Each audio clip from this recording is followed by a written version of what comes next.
Historic Districts Board meeting to order. First order of business is to read our typical meeting introduction. This is the November 18th, 2025 meeting of the Landmarks and Historic Districts Board of the town of Southampton. Present are members Vicky Kahn, Tim Ganettis, Susan Clark, Larry Jones, Samantha Malone, Bill Hine, and myself, Stephanie Davis. Absent is Jeff Gibbons, who is home ill tonight. We also have attending David Wilcox and Julie Green from the town. This meeting is being conducted under the town and New York State law that provides for in-person and remote participation.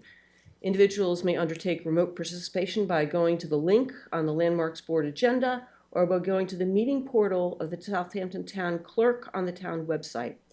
Viewer-only observation is found by activating the live link at the top of the town clerk's meeting portal page.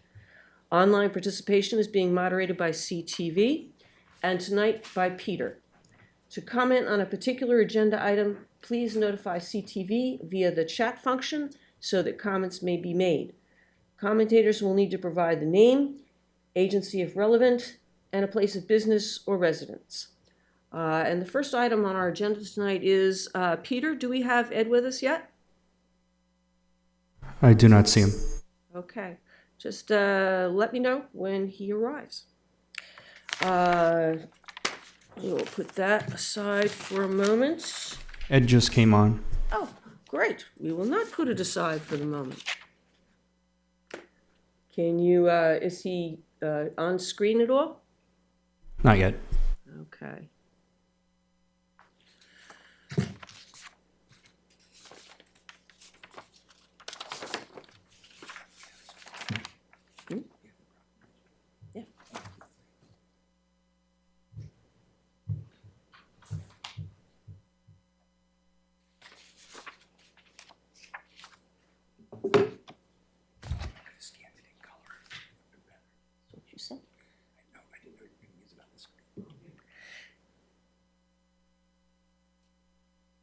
Ed, good evening. Good evening, all. Can you hear me? Yes, loud and clear. I'm glad you could join us tonight. We all miss you here. Miss your leadership, miss your insight, miss your historic knowledge, and I hope you're feeling better. Well, it's probably going to be a long road, but I'm working on it. Our fingers are crossed for you. We wanted to share a little something with you tonight. It's up on screen if you can see. This is a certificate of appreciation put together by our request and by the town, presented to you. And I'm just going to take a quick read through it here. It says, in grateful appreciation of your more than 13 years of dedicated service and productive participation with the town of Southampton, through your presence, insights, and efforts with the Landmarks and Historic Districts Board, especially your 8 years as chairman, you've made a very real difference and helped further our mission to protect the historic and cultural resources of the South Fork. From your meticulous research and thorough reports, to your assistance in securing our CLG designation and the Bull's Head Main Street Historic District, you have helped preserve our hometown's unique and special character. In further and fitting recognition of your strong commitment to the people and principles of this great community, we hereby present you with a certificate of appreciation and offer our many thanks for your devotion of time, talent, and energy. May you enjoy much health and happiness in the years to come. In witness hereof, we have set our hands and caused the seal of the town of Southampton to be affixed this day, the 18th of November, in the year 2025, and signed by all of our town board members and our supervisor.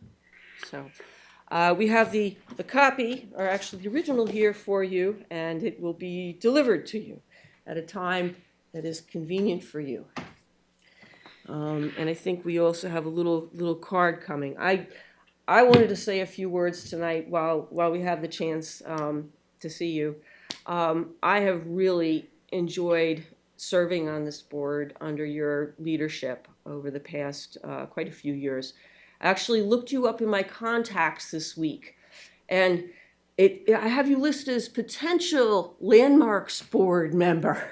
So I grabbed your information quite a few years ago now to make sure I held on to it, and I'm glad I did. You have guided us through quite a few difficult applications, difficult things to consider here, helping us get our CLG status, which I think has been extremely helpful for us as board members, and also I think going forward for the town in terms of our ability to create landmarked structures and properties and establish historic districts. And I don't know how I'm even going to begin to duplicate what you used to do up here at this desk in terms of putting up not only applications and reports, but photographs and things from the town's GIS, etc. It made it very easy to understand the history of the properties that you were explaining, as well as the proposed work on these properties. So for all of that, I'm very grateful that you were here for as long as you've been here, and I only wish that it could be longer. So thank you very much, Ed, from me. Well, thank you, Stephanie, and thank you for all of your great support through the years, and great support for even the preceding chair of the Landmarks Board as well. Your long service certainly should be appreciated as well by the town and by your fellow board members as well.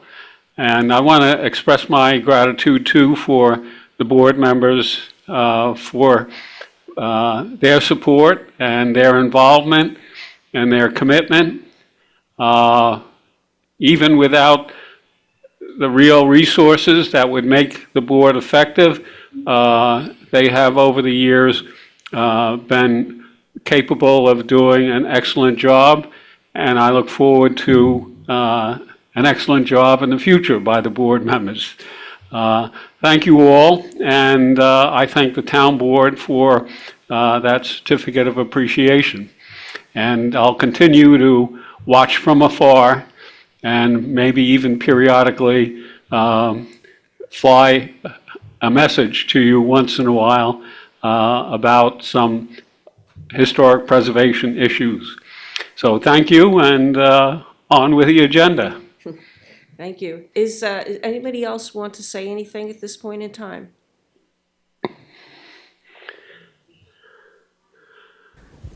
Ed, you're just a great guy.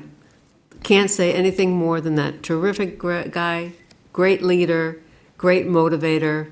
We all deeply miss you and wish you the best. Susan? Hi, Ed. Ed, you're just like one amazing person with the technology aspect, with the history.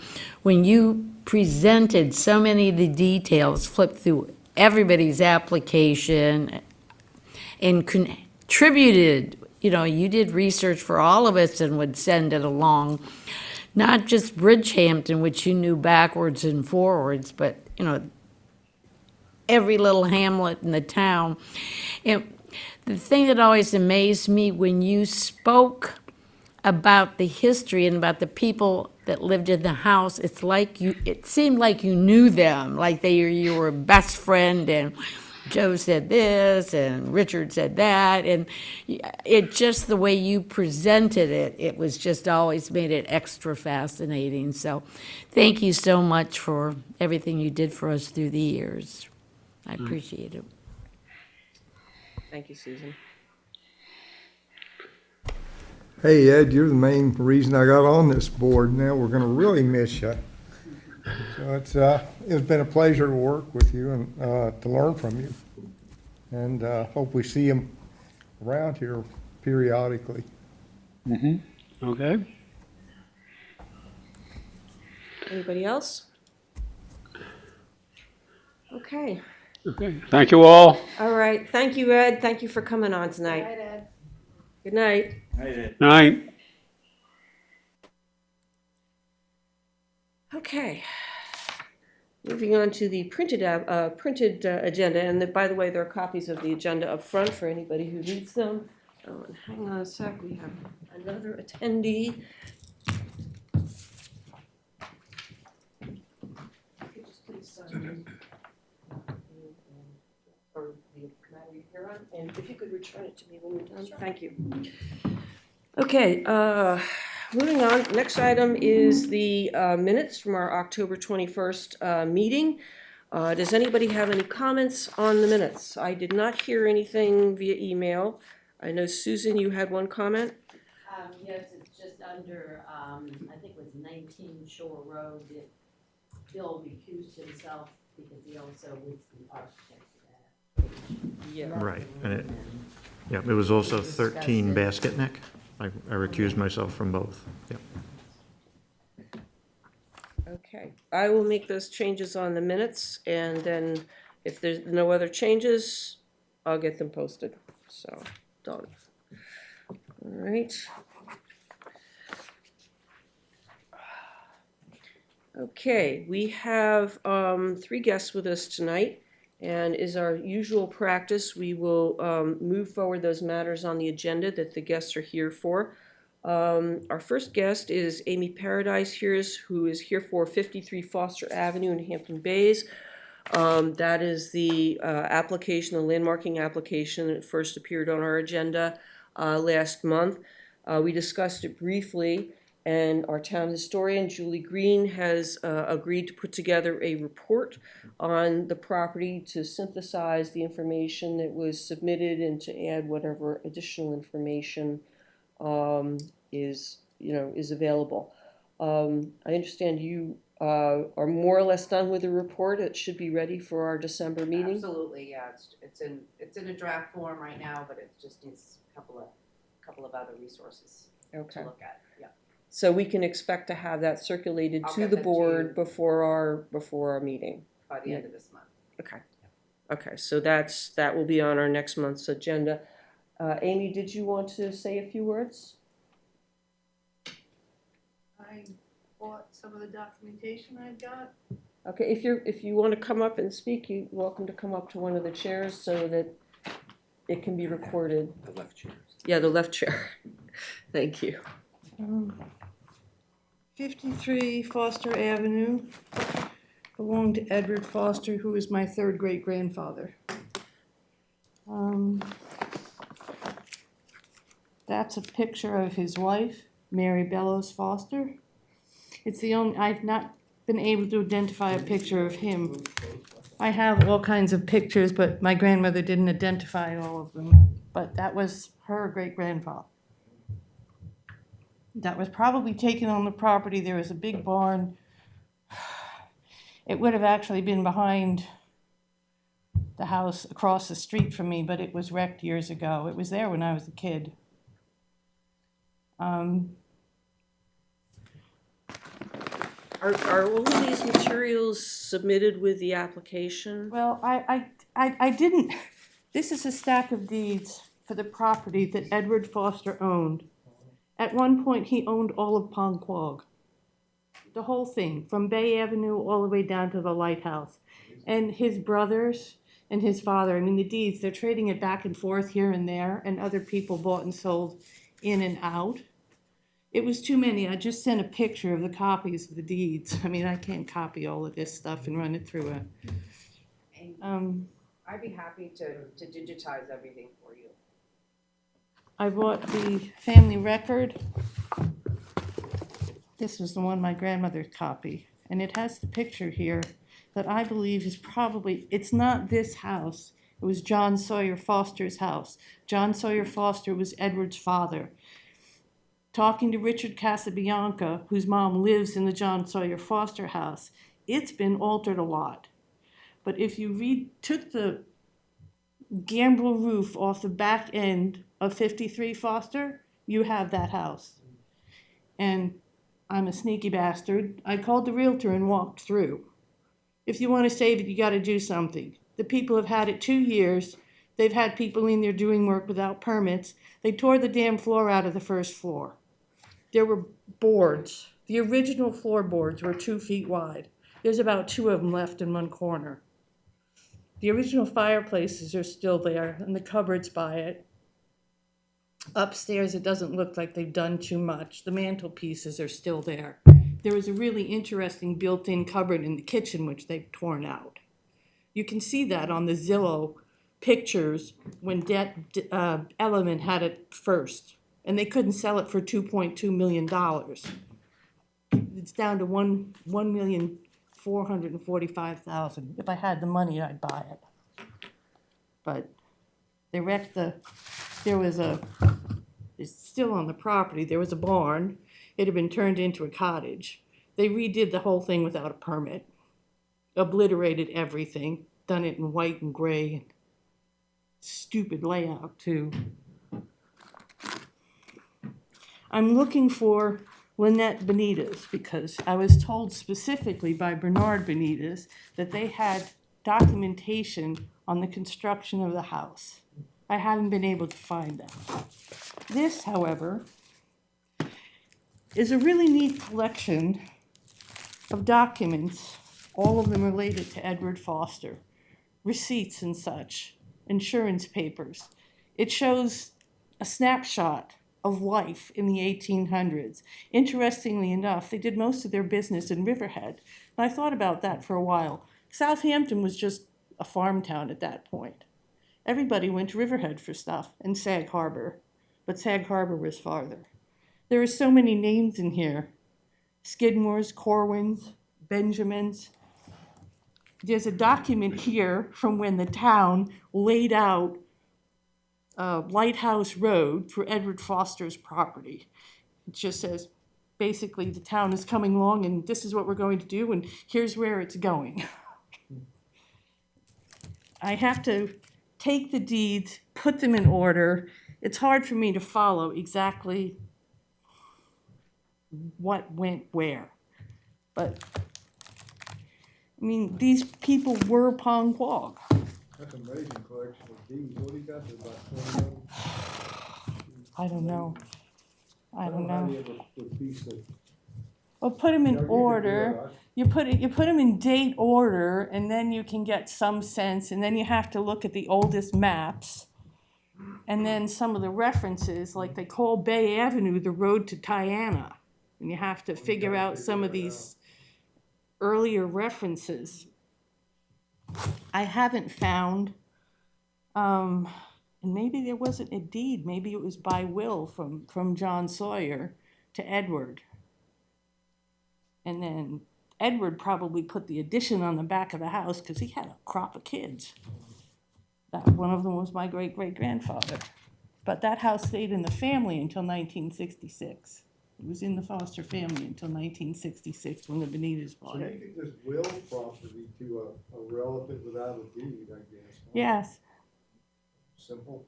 I don't know whether, I haven't been over to Surrogate's Court. I don't know whether the deed, whether they've got stuff back that far, whether it's over, whether there might be at Riverhead, the Historic Society has older stuff. Yeah. I haven't tracked everything down yet. And some of the industry, I mean, I'm fascinated by the fact that I know that they had a windmill-powered sawmill and furniture. They were building furniture there. I've got a picture in the 30s, and you can tell they took every tree, every last thing. It was bare ground. They didn't have much common sense in that respect. You know, windmill powered sawmills, like never seen, at least not here. That was important enough to my grandmother to write it down when she was dying. Wow. It was in her book telling us, this chair came from this one, this chair came from that one, all of this stuff. Amazing. Hampton Bays doesn't get the noise that Southampton does, especially about its colonial history. Everybody just kind of, I'm really annoyed that we don't have a heritage district. We have no historic district, and they're starting in town to buy these properties and bulldoze houses. And we're gonna lose it all if we don't do something. So this is my first effort to do some of that, and I'd be happy for people to look at these things. Yeah, well, thank you for bringing this, to the attention of the board. And I think of, You know, Julie's putting together, There's a historic district, which would be very interesting to flush that out of, Shinnecock Road and Foster, of historic structures that are down there, that have been in the Foster family. This one has been in the family for about 126 years. You know, as Amy mentioned, I mean, there's just quite a bit of history. I mean, Edward Foster sold 10 acres of land to the U.S. government with the lighthouse in. He got $100 an acre back in 1856, 57, which is quite a bit of money. there's actually, there seems to have been some squabbling, there's some writing there, some yeah. squabbling about the property with the lighthouse. The piece of paper is very hard to read. But But it definitely came from them. and they seem to have deeded everything to each other for nominal amounts of money, but they actually went through the whole deed process, which is fascinating to me because most families, you keep something in the family and there's no deed recorded ever. So they really recorded deeds. It's by will, the last, by Nellie, who was a Foster, Yeah. Nellie Foster. She was George's Clark. sister. Right, she I think her willed it to real her name was nephew. Helen, but they called her Ella? Nellie. Yeah. I think she was Helen. They she's the one at the very end that willed it in 1953, so that the last Foster that was living there. Received it by will. Everett and Teresa Foster Yeah. ended up owning it. That was Charles Everett. He got it from his aunt, Yeah. Clark, and then he passed away, and then his wife passed away the following year, and they sold it to the Benitas family. all right.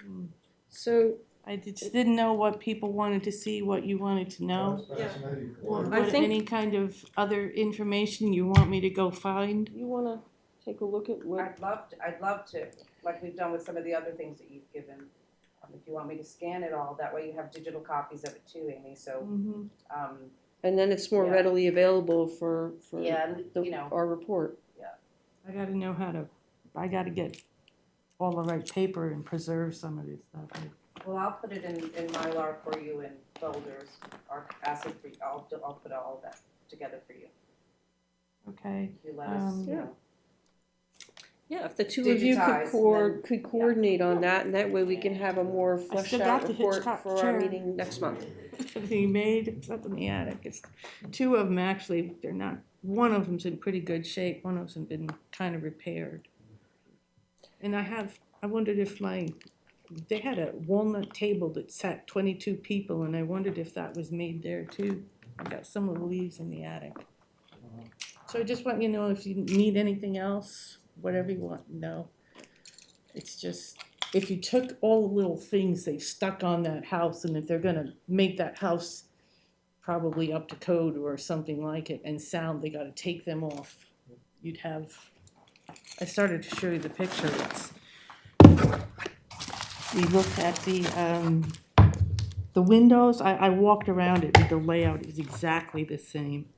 It's page 61.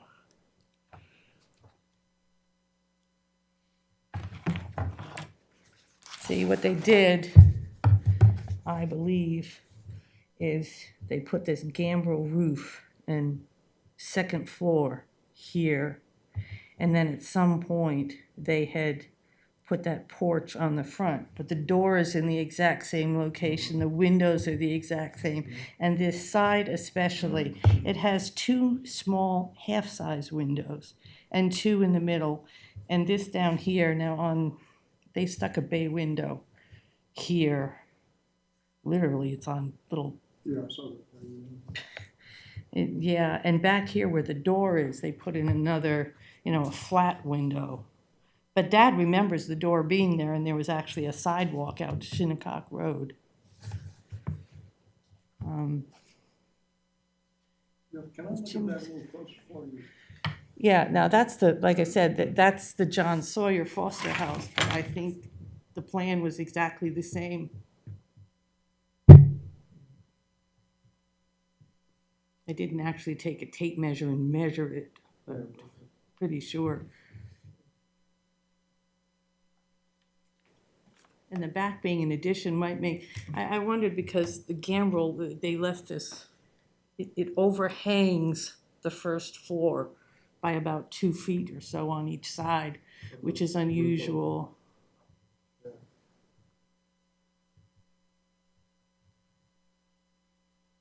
That book you're looking at is Alfonso's book, Foster's book. My grandmother's Yeah, copy. he was a Civil War vet, and he is actually on the Memorial at relief Gettysburg. memorial at Gettysburg, Mm. and he's charging on his horse, but he's in the marble relief that was carved at Gettysburg. Yeah. Very interesting family. And they haven't messed with the ceiling, and I was told it was made out of ship spars that they picked up on the beach. And Bernard told me that was all there, but they dropped it and put stuff over it. So and I didn't get up in the attic. You can see a lot of what went on in the attic. In the John Sawyer Foster house, you can still see some of that house was put together with pegs like this, long pegs. And then in between, maybe later, they put, sawn lumber. But the raw logs were still there that they built the original house with. And I don't know whether that's true there. I didn't have a ladder, and the realtor probably would have thought I was a little weird. Although, if you're gonna buy an old house, check the roof and check the foundation. That's where you start.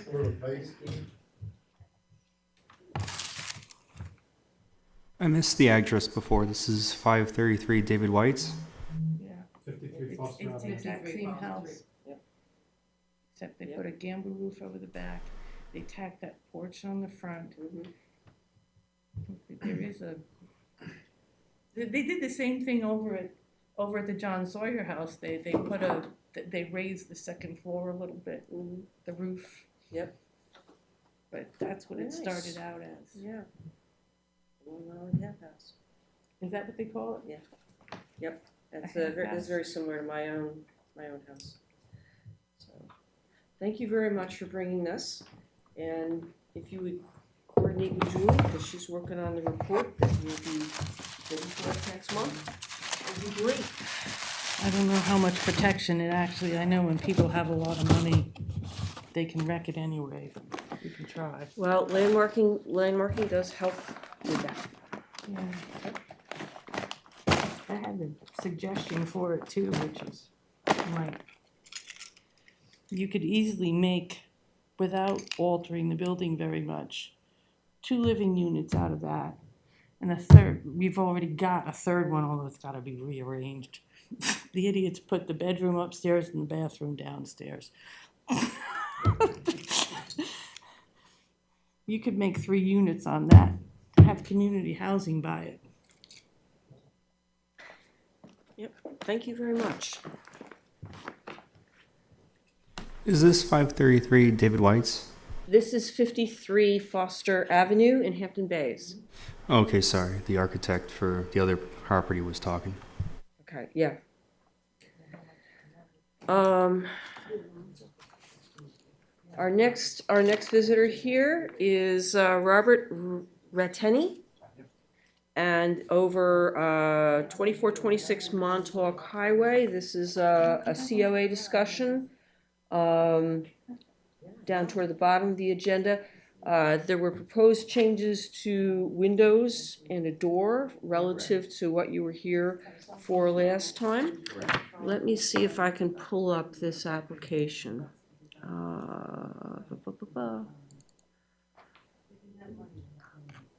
Okay.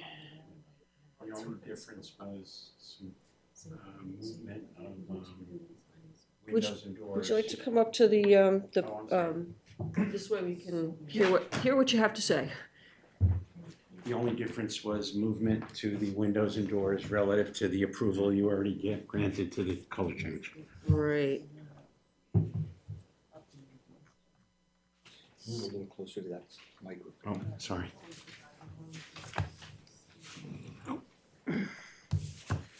Okay, so I have on the screen here what's proposed, I believe. Yeah. which is the large window. Is that a folding door that opens? in Yes, the so front? that's the same forgive my lack of, I'm not an architect, but that's the exact same opening. And it's just a change of windows and it opens up, so they open up to the outside, Okay. which would allow fresh air, yes. All right.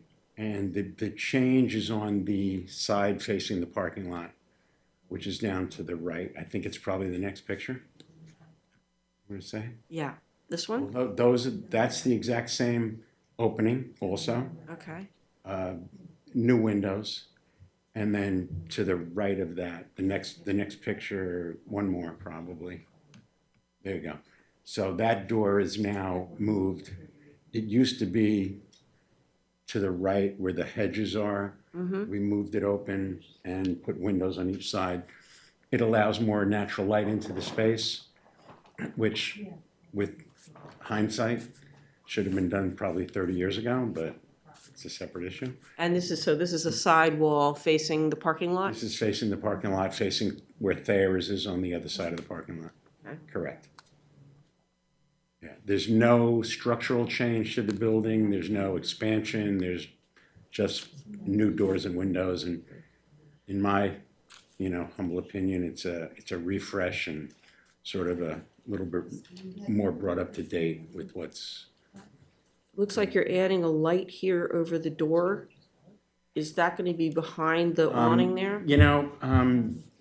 The Architectural Review Board discussed that with me, and we discussed that the architect might have not been aware of that. That is it does conform with what the approvals are as far as, lighting going down and dark sky and all that sort of thing. But that might be something that we would adjust or actually, because I think he discussed something, that was discussed with the Architectural Review Board with Prenter Rand. So is there going to be a light there or no?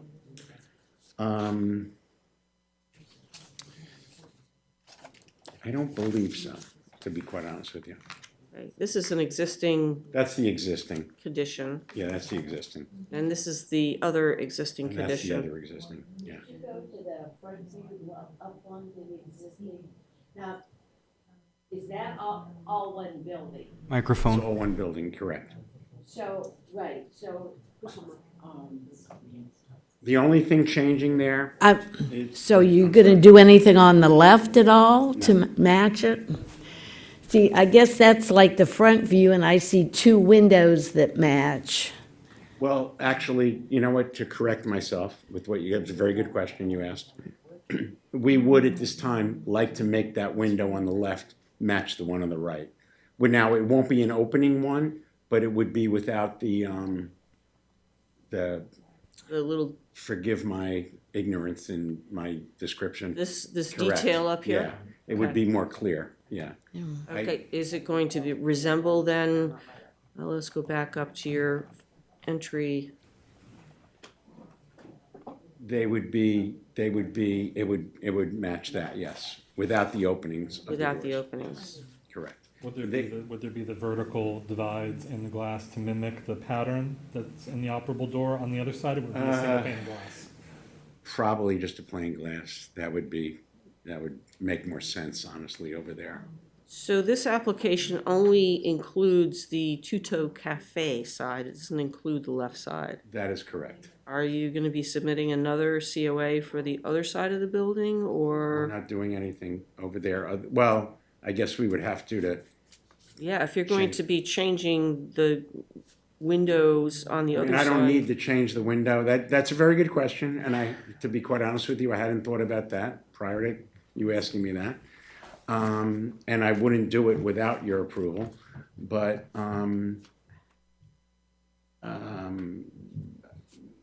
the plan was not to do that immediately. I was thinking of doing it down the line because we needed to order some new windows, and we have already discussed that it might as well just order two while we order one, but we're not going to do it without your approval. That's a very good question you just asked. So, Um, thank you for that. What is the timing on getting all of this done? Would it be more efficient at this point to suspend this COA application and put in a revised one that covers all of the work that you plan to do, or? I would actually prefer not to do that, and I Okay. don't need to do the one on the other side of the building at this time, because we are under somewhat of a time constraint to do this for next spring. Okay, That's our ideal. So it would be for this side. The other side, if we were to replace that top part of that window, that's a 1-week job. You know, Okay. so I would come back to you and get your approval and just do it at that particular time. okay. We just thought about making it more consistent and so on and so forth, without the blue Ferrari in front of it. But, you know, that was just there when we took the picture, but Yeah. that was a joke there, but that's okay. So, yeah. So did that answer your question? Yes, it does answer the question. So you're only going to be doing work at this point in time on the On right-hand the side? easterly of side of the building, building. correct. Correct. Correct. Okay. Yeah. So we're going to take it from looking like this to looking like this. Correct.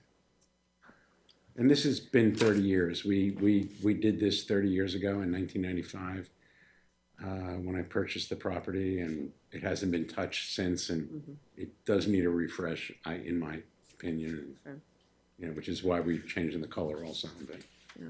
and then since I was here last time, things happened with the tenant and so on and so forth. So Okay. Do our architectural members here have any comments on the proposed changes here? I'll just say, I mean, I understand because they look like they were going to open the purpose of the vertical, but to have a storefront that doesn't match, I don't know how many people driving by might, notice that, but I liked the windows that actually looked like storefront windows, which are more similar to what's now, but these are more contemporary look. I think they are, the whole thing is a more contemporary look. Yeah. It kind of makes me think of South Florida, personally. But it is going to change the appearance of this building considerably from this. I mean, the whole stucco appearance is not particularly going to change. It's going to be a slightly different color. But these are kind of interesting, historic-looking windows, and not so visible with the awning here. So that is going to be a major change, replacing them with a modern windows. Well, the awning on the left is also rolled up at this particular time. Yep. So in that picture anyway. Yep. You can't see it. So I hear you. And right now, they do allow outdoor seating there, so on and so forth, which actually would be more conducive with the doors that open. That open, yes. You know, personally, but I see that. yeah. Yep. From my perspective, the side doesn't matter quite so much. There's some landscaping there, and personally, I prefer a wall with windows to allow natural light in rather than just stucco wall. So, but I think it is going to change the appearance of that front window area in the left or the right-hand side of that building. And eventually, I'm sure it sounds like we'll see a COA application for the other side as well. Any comments on I this? just had another question, just to clarify. So on the west side there, you're not going to put in a new awning? Because you're going to have a new awning on the east side and facing the parking Well, lot, they're- but then the they're- other one stays the same? Is that it? They're two Until you- individual stores, and those awnings were approved for those previously. loca- No, I by- understand. I just, That wasn't just the plan. clarification. Yeah, Okay. that wasn't the plan. All right. Yeah. I would say that I agree with the comment before about the window. Driving down through that main pass of Bridgehampton, you mainly see windows that are full pane of glass like this that look kind of historic, you know, so splitting it up is really going to be a change, and not consistent with what I think of when I think of Bridgehampton. Do we know if there are any other commercial buildings in this area fronting on Main Street with these operable doors, windows, if you will? I'm not aware of any, but I'm not as familiar with Main Street. Does, I believe. Do they? I believe they do.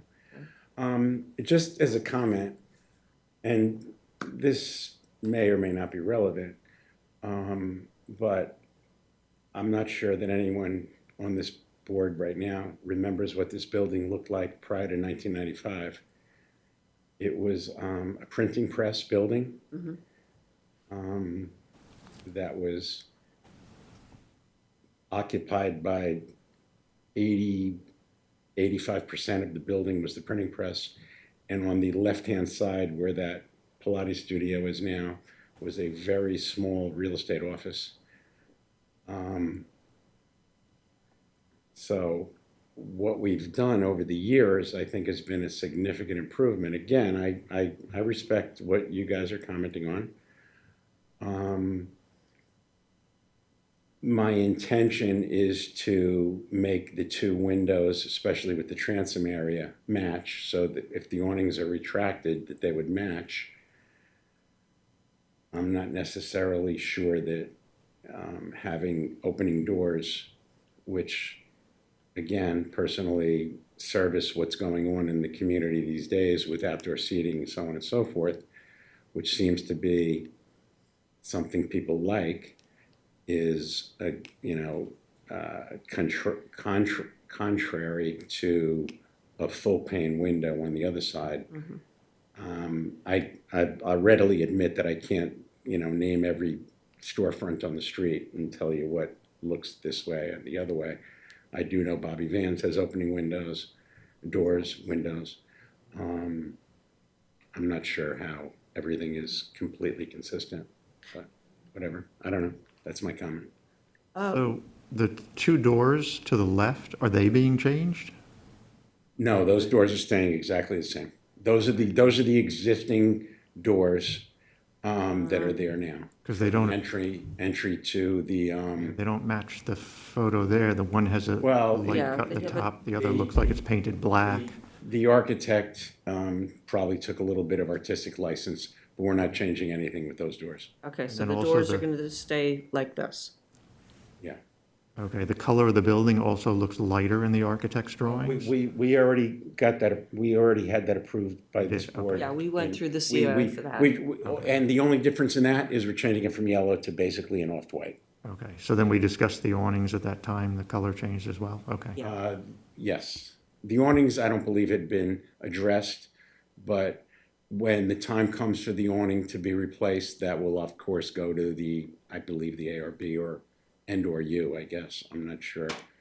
Yeah, it'll come here too. Because this board came into being after the last time we went for awning approvals and so on and so forth, I believe. I have a question. Is it possible to do the retractable windows on the parking lot side on the east? I guess it'd be the front facade that faces the street that would concern me the most. You already have a glass. It really, from a structural and engineering point of view, it doesn't work. We went through that. We did. It's a good question. But it doesn't really work with the way the building is constructed. And again, we're not looking to expand and/or change anything in the building. It won't function, and it doesn't function well. It wouldn't function at all, honestly. I had a question. To try to preserve some of the historic appearance here, would you be open to having a grill pattern similar to the grill pattern that exists now in just the top panel, which is a fixed panel, in your opening here? That would help it retain some of its historic appearance. you even see that with the awning down. You wouldn't see it with the awning down, just as you don't see it with the awning down now. Well, But if you you're want- on the sidewalk, you can see it. That's. Yeah, if you're on the sidewalk. My personal opinion is it's not, I don't think, I mean, I hear where you're coming from to a certain point. At the same time, I don't necessarily agree that it fits in with current architectural standards and what things look like within the community. I mean, I see things on that street that I question myself, you know, further down the road to the west, where that building company is, and they have, you know, I don't get it, but that's a separate issue. That's why you're here now. What? Because of that, that's why you're here now. Yeah. The community has spoken. Okay, fair point, and it's very fair point. Yeah, I get it. I mean, I personally think this is a really attractive, good look.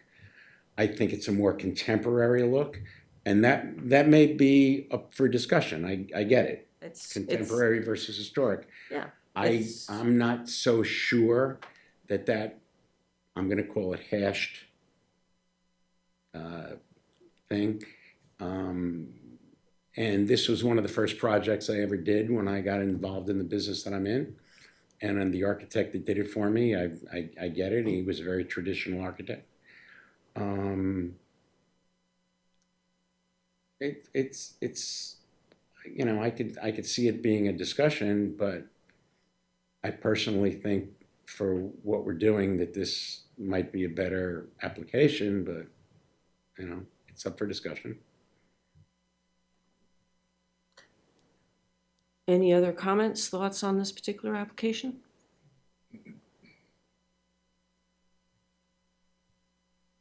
Anybody online, possibly? Yes, Peter, anybody online for this? No one has their hand up. Okay.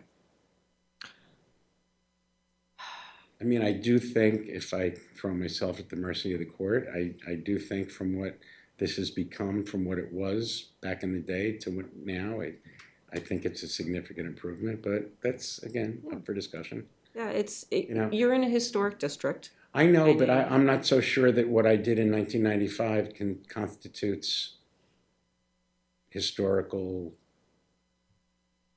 you know, Well, Were those windows from 1995, or were those windows existing when you purchased them? no, it wasn't anywhere close to this. It was a printing press once again, and I wish I had pictures from then. It was a printing press, and the building, this store on the left, was a window that was probably a quarter of that size. There was a small door. We took down the entire building with the exception of the east and west walls and the rear wall. The entire building was taken down. So the whole front went from, the printing press went from the easterly side of the building to 3/4 across to where that window is now, and probably even a little bit further. There was a small door that entered that. Trust me, again, I wish I had pictures. I don't. Unfortunately, I should have brought them. But it was nothing like this, and there was no historical significance whatsoever. So It was, you know. So you installed those windows in 1995. Correct. Okay. We took the entire building down again, with the exception of the exterior walls and the rear wall. Yeah, that I think, to me, that makes a difference. Yeah, And we did, and again, and I will, and listen, I'm very, I live here now, for almost 40 years now in the East End. I'm very sensitive to it. We also, at the time, we granted an easement to the town in the parking lot to do a pass-through in the back, because our property actually extends through the parking lot. And I forget the town attorney's name at the time, who, and if anyone here can remember, and I feel like I should remember, but he commented that. John Bennett? No, it wasn't John Bennett. Bill Martin? Well, he was the supervisor, I believe, or the attorney. He was the attorney, right? He was one of the attorneys. we granted an easement. We worked really well with the community. At the time, I had the option to add a second floor into the building. I didn't want to do that. I wanted to keep it relevant. I really tried to do the right thing here and continue to try to do the right thing. And I think, you know, we had them as a tenant for 30 years, and it was a great relationship, and it ran its course, as things tend to do. And I think this is only going to further the community in a really positive way. But, you know, we've done the right thing for a long time, and, you know, I plan on it, God willing, as long as I'm around. So, I don't know, whatever that's worth, so. Okay. Are there any further comments? Okay. I think we need a resolution here to, if everybody's in agreement, to approve the proposed changes in the facade here, including windows and doors, as presented in the application. Can I have a motion? Okay. Second? Okay.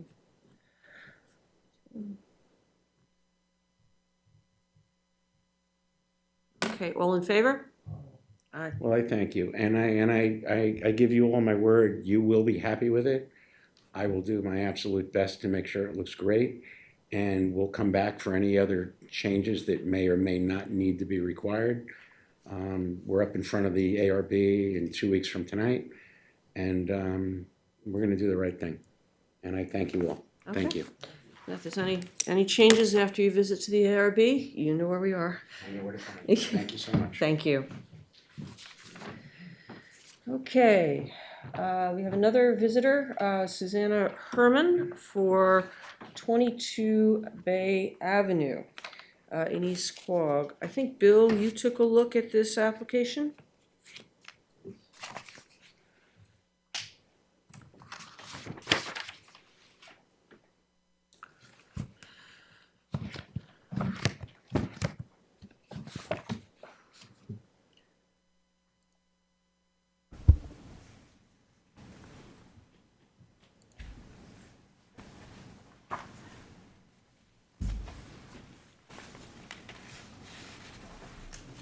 Okay, what portion of the report would you like me to go to here? I would say if you want to start with the photos of the house. Yeah, that one. Okay. So we've already reviewed this property in 2019. There was an addition on the rear of the house that was reconstructed. A second floor dormer roof was redone, and a bay window was added to the side of it. We reviewed the property at that time, and we had no objection to the application. The application now is to do a garage with a pool house in it to the right of the house in the area that is the driveway and parking area. So Bay Avenue is one of the first streets extended to the bay from Montauk Highway and was opened in about 1860. It's noted on the 1873 map, but no development is apparent in the vicinity of the subject property. The subject property is identified in the 2014 AKRF, Southampton Historic Resources Survey, as EQ27, and the residence has an AYB of 1895 in the town records. The 1902 historic map shows the property to be owned by B.F. Rogers at that time, but no building is shown on the property.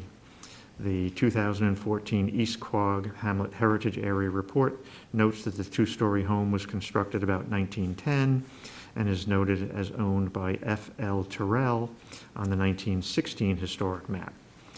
8 additional historic resources are identified on Bay Avenue near the property, and collectively with the remainder of the village have the potential to support a potential historic district. In 2019, the large addition was done on the rear of the residence. The roof line on the second floor shed dormer was modified and the bay window added to the side. Since that time, a swimming pool has also been added to the property behind the house.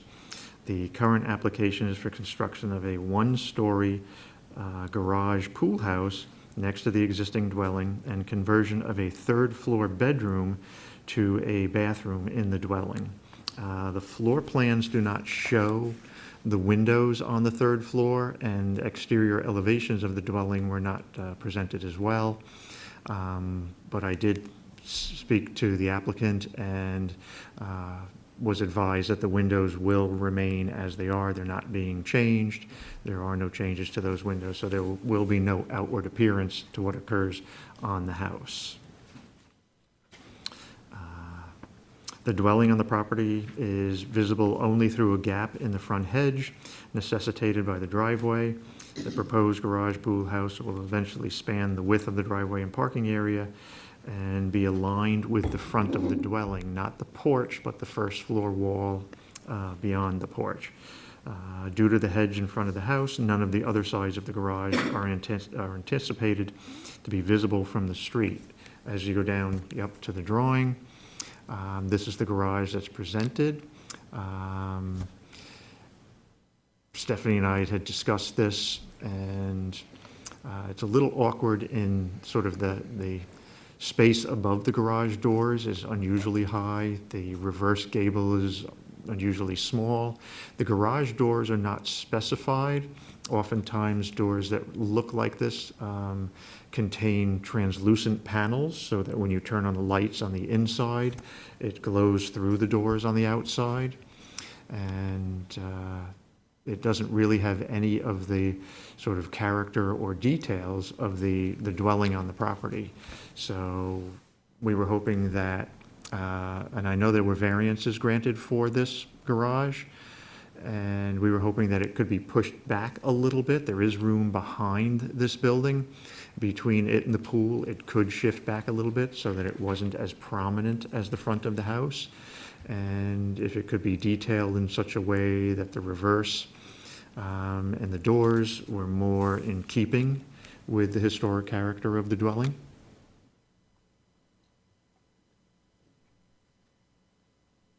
Yeah, and the house is in great condition, and also the AKRF had stated that it was worthy of review for landmarking.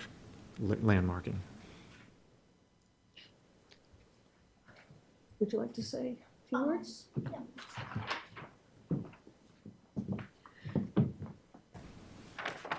Hi, I'm the agent for the application, Susanna Herman from N Consultants. I don't know if the architect was able to attend on Zoom. I know he had a sick child and I wasn't really expecting him. Moving the garage / pool house back away from the road would be problematic. I mean, we would have to go back to the Zoning Board of Appeals.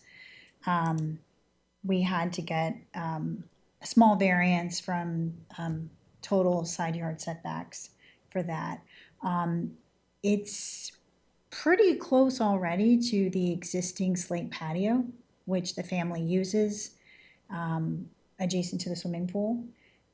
It is set back visually from the front porch. It's in line with the front of the house.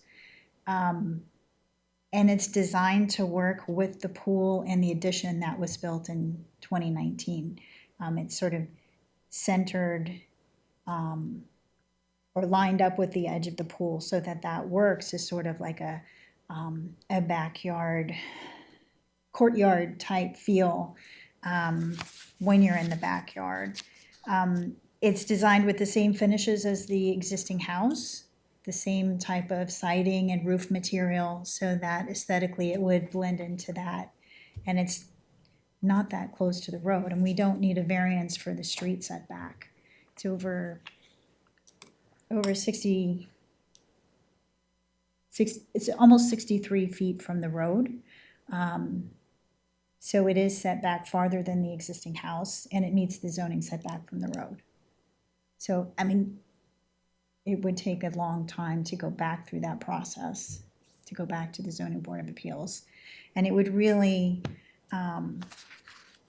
push it too close to the swimming pool. I mean, here's a view from the backyard. The cedar shake the natural cedar shake, that's the addition, which you can't see from the road. This board approved that in 2019. They took off sort of the hodgepodge back part of the house that had been added onto over the years, and kept the original mass of the house. So that garage is butted up against this side of the house, it takes out that bay. Microphone. No, it's separated from the house.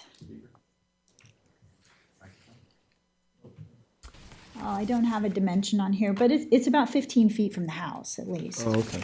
So we're about 14 feet from the side property line. We can't go any closer to the side property line because of pyramid. And then we're about, maybe a little bit farther from that bay window of the house.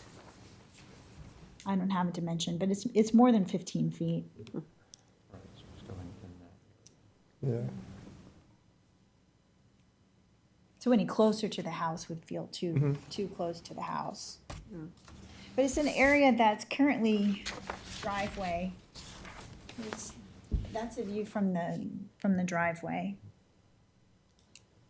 I think some of the concern visually is the high plate height of the front facade of the garage, and especially since it being up against the house, how that would relate to the height of the eave at the porch. And it looks like it's almost an oversized, overheight garage for like a camper or something like that. It just seems like I see what the architect did to bring some of the language of the addition, but it seems that the garage height, based on the drawing, is much taller than the eave of the addition. Let's see. We should have submitted plans. I don't know if you guys get that in your package as far as the height. No, I haven't seen them. Yeah, so when you're looking at one of the photos that you handed out, you can see where that little reverse gable comes from. It is on the back part of the house, which of course isn't the historic part. Our concern is more than looking at it from the road. You don't see the addition in the back, but you do see the front of the garage. And I can understand, looking at the cross-section, that they want to get greater height in that sort of pool house section on the back of the garage. But they could bring down the plate height in the front, because that's just the garage inside. And then if that came down closer to the top of the garage doors, again, it would look more like the height of the porch. And I think there wouldn't be as much of a need visually to push it back further, because it would relate a little more to the scale of the house. Yes. Just to answer your question, the height of the garage is 14 feet. That's not the concern, it's the angle of the roof. I'm sorry, I'm not an architect, I don't know. No, it's okay. What does plate height mean? Plate height is the top of where the wall would meet the roof coming down.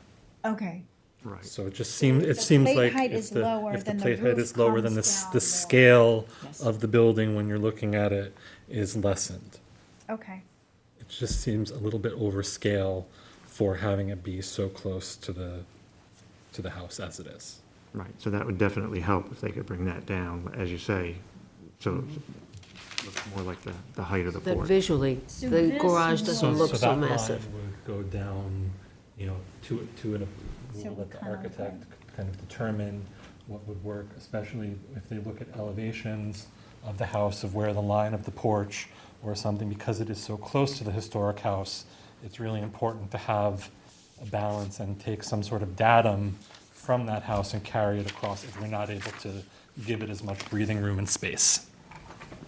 So try to match this line. Something like that. Or be closer to much that. closer, because right now it's several feet above Okay. that. I mean, I can talk to the architect about doing that. Is there any way we could get this approved contingent on that small change? Yes, it's not an approval. So So you we're, would we're make making a recommendation. Yes. Okay, So we don't have the ability to tell you what you can and cannot do on this application. It's not a landmark, it's just, it's an historic resource, which means it's prior to 1941. So we make recommendations of what we think it should be, But at the end of the day, we can't force you to do any of the things that we're recommending. Okay, so I will definitely make that recommendation Okay. to lower the plate height. I think it would be You'll helpful. know what I mean. Yeah, it would be helpful for them if they ever did want to go forward with the landmarking process, keep the character of the house. It's very hard to undo something like that. That could be a minor change later versus just doing it now. Okay. And do you know, because the drawings don't have anything specific about what type of garage doors they are? On the architectural review board sheet that was submitted from the architect, it says glass, Yeah, Okay, so, that's what I was afraid of. yes, that's what we, It's also odd that the two garage doors, because it's actually two garage doors, and there's only 6 inches in between them, so it really has the appearance of like an 18-foot wide door. yeah, it's like a glass wall. Nice to sort of separate them a little bit. Yeah, and then definitely the glass in the door is not a traditional detail, Yeah. but it is a popular one. Yeah, I mean, changing those to something, it still could be a roll-up door, but a solid door with a more of a Sort of a appearance carriage that would house be, look. yeah, carriage house look would be far more in keeping, I think, with the style of the house. And again, if there was any thought of landmarking in the future, it certainly would help to have something that was more copacetic with the architecture of the house. okay. I will make that recommendation as well. We have a Ben Rosenblum with their hand up on Zoom. That's the architect. Oh, great, I'll bring him on now. thank you.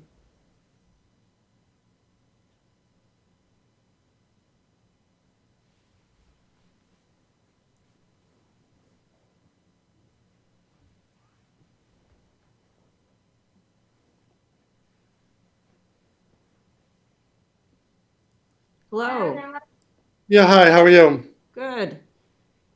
Good. I'm at home at the moment, and my 7-year-old's in the background, so you may hear him roaming around asking about dinner. But to answer one of the questions, the question about the datum of the porch, the overhang portion in the front of the garage lines up at exactly the same height with the existing porch. And so that already meets the condition you were suggesting.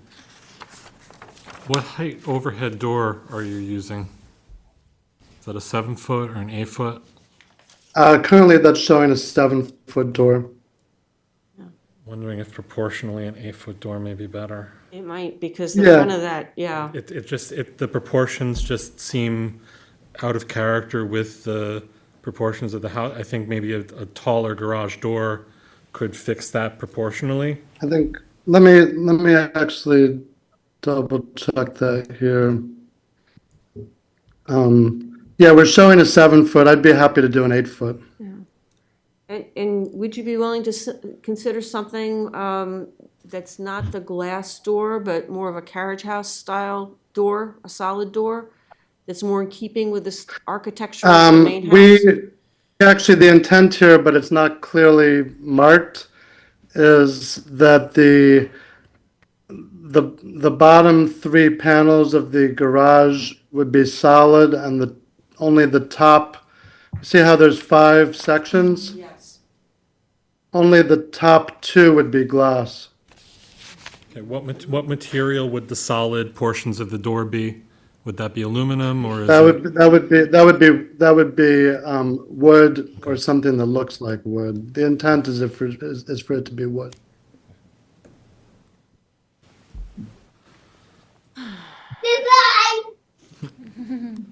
Dinner time.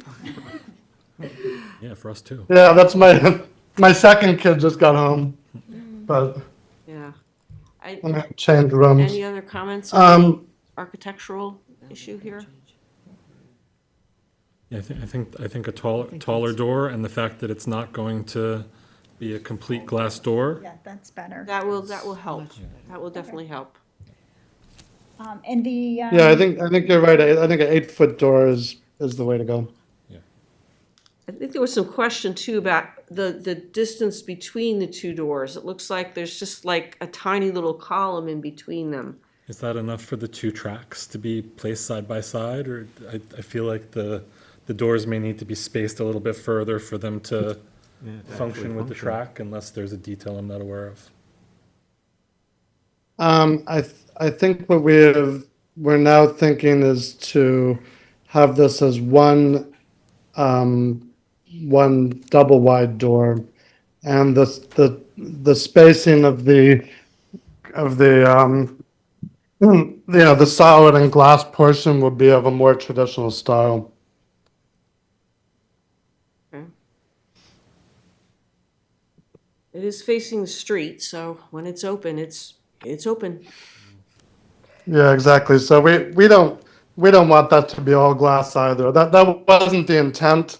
I think I could see why it's interpreted as such, though, by the way we are showing it. Yeah.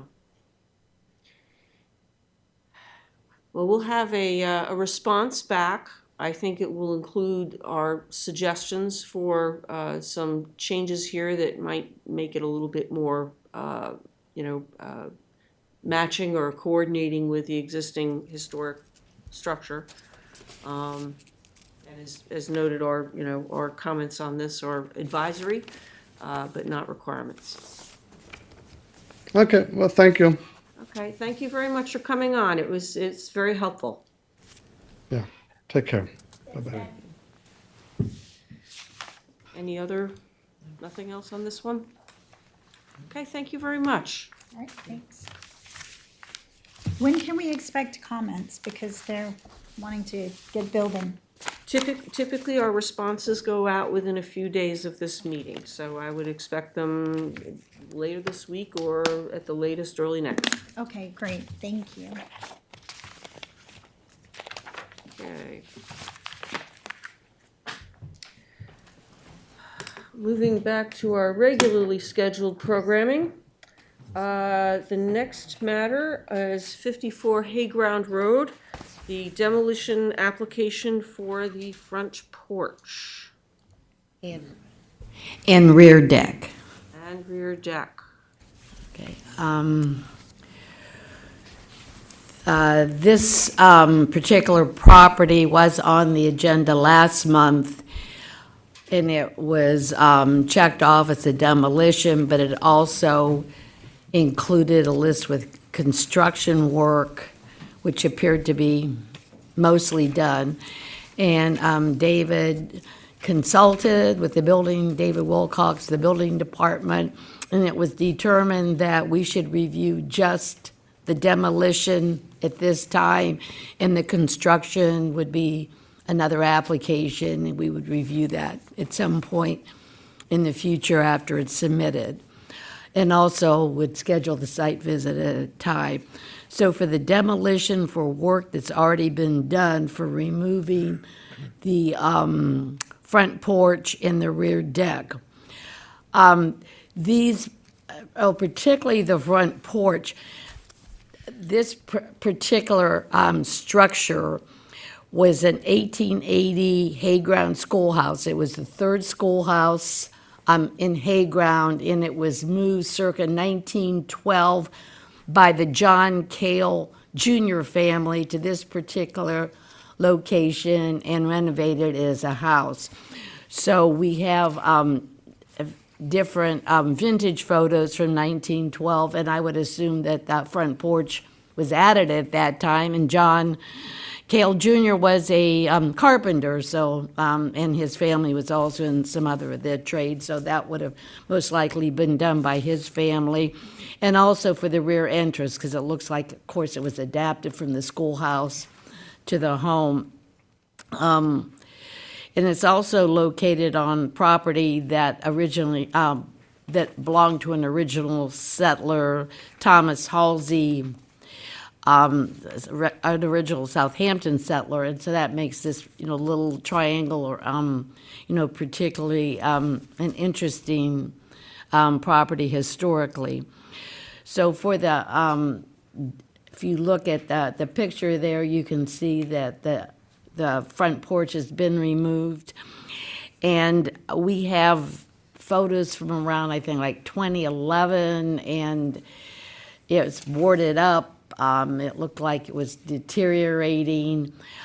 My one regret is we didn't get a chance to see it before it was demolished, so we could have possibly made a determination if anything could have been salvaged. But because the house, the basic structure of the house has been preserved, and from what I understand, there's a number of, the beams and like the floors are still there. So it sounds like a number of the, amount of historic fabric is still in the house, that I would propose we not object to the removing of the porch. I was inclined to object because we didn't see it, but most likely it was added, around 1912, and it was deteriorated condition, and the bulk of the house has been preserved, and that is a commendable thing, because it was a number of even preservationists thought that it may eventually be demolished by neglect. So it has been preserved to this point. So I recommend that we not object to the removal of the demolition of the front porch in a small section of the rear deck. It was like an entranceway.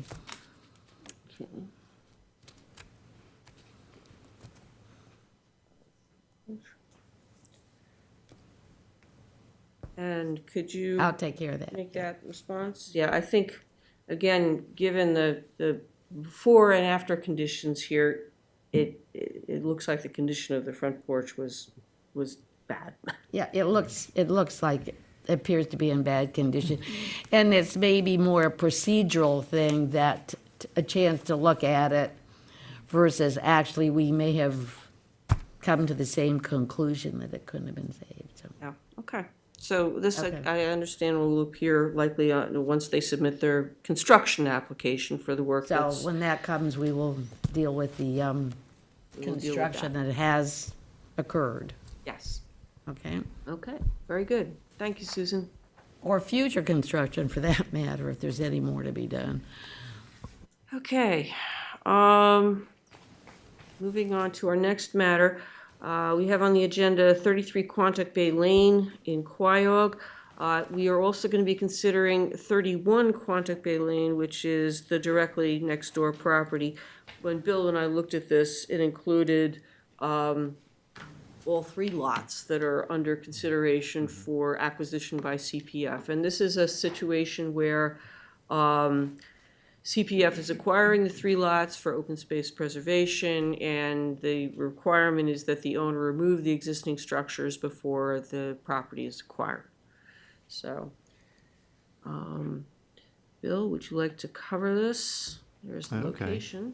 Yep. So Stephanie and I spent quite a bit of time walking through the dwelling and the detached garage. The dwelling is on 33 Quantuck Bay Lane. The garage is on 31 Quantuck Bay Lane. The house had a substantial fire, and beyond the fire was smoke and water damage. So it's really beyond repair at this point. There's some trouble in figuring out the date of the original house, whether it's 1750 all the way up to early 1800s. There seems to be some confusion, and also in the owner's names at those times. The garage has an AYB of 1935. The house has an AYB of 1756. So it was owned, if it is 1750, it was owned by John Sills Brewster and identified as Historic Resource QI2 in the town's AKRF. The detached garage building present at 31 Quantuck Bay Lane was not damaged by the fire. Demolition of both the house and detached garage is proposed. Other identified historic resources in the vicinity include the 1903 Quantuck Waterworks Building, QI1, a circa 1900 dwelling at 16 Quantuck Bay Lane, QI42, a 1933 dwelling at 18 Quantuck Bay Lane, QI44, and a late 19th or early 20th century Perrin Chalmers house, QI3, and Meadowcroft, the Lewis Conklin circa 1900 estate, QI4.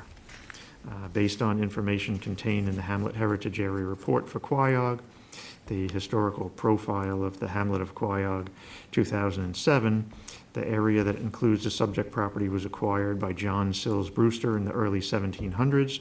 He reportedly built his homestead here circa 1750, a portion of which may be part of the dwelling proposed for demolition. The portion, sort of the two-story portion of the house with the dormers on it, is what we believe to be the oldest part of the house. Yep, a couple more. Yep, almost. Yep, Lock up. a couple more back.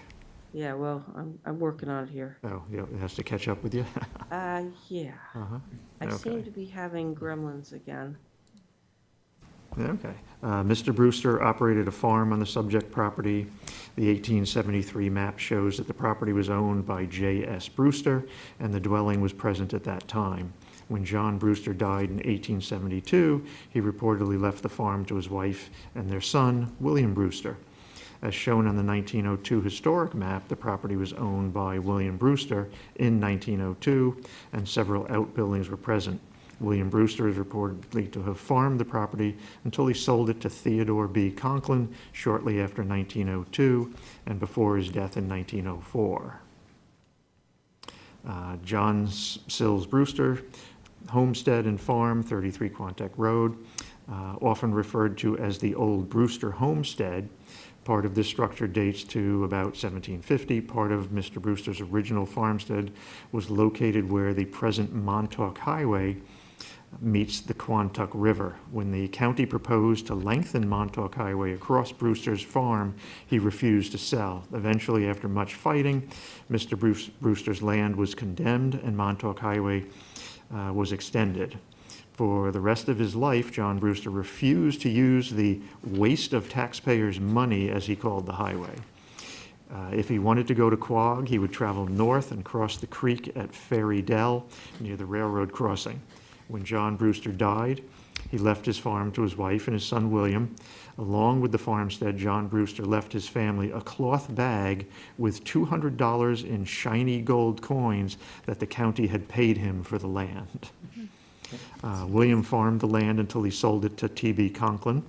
In 1955, a partnership titled Quantuck Bay Farms bought about 30 acres, which included the Brewster Farm and the Halleck Farm to the northwest. This land was subdivided and homes were built. Okay.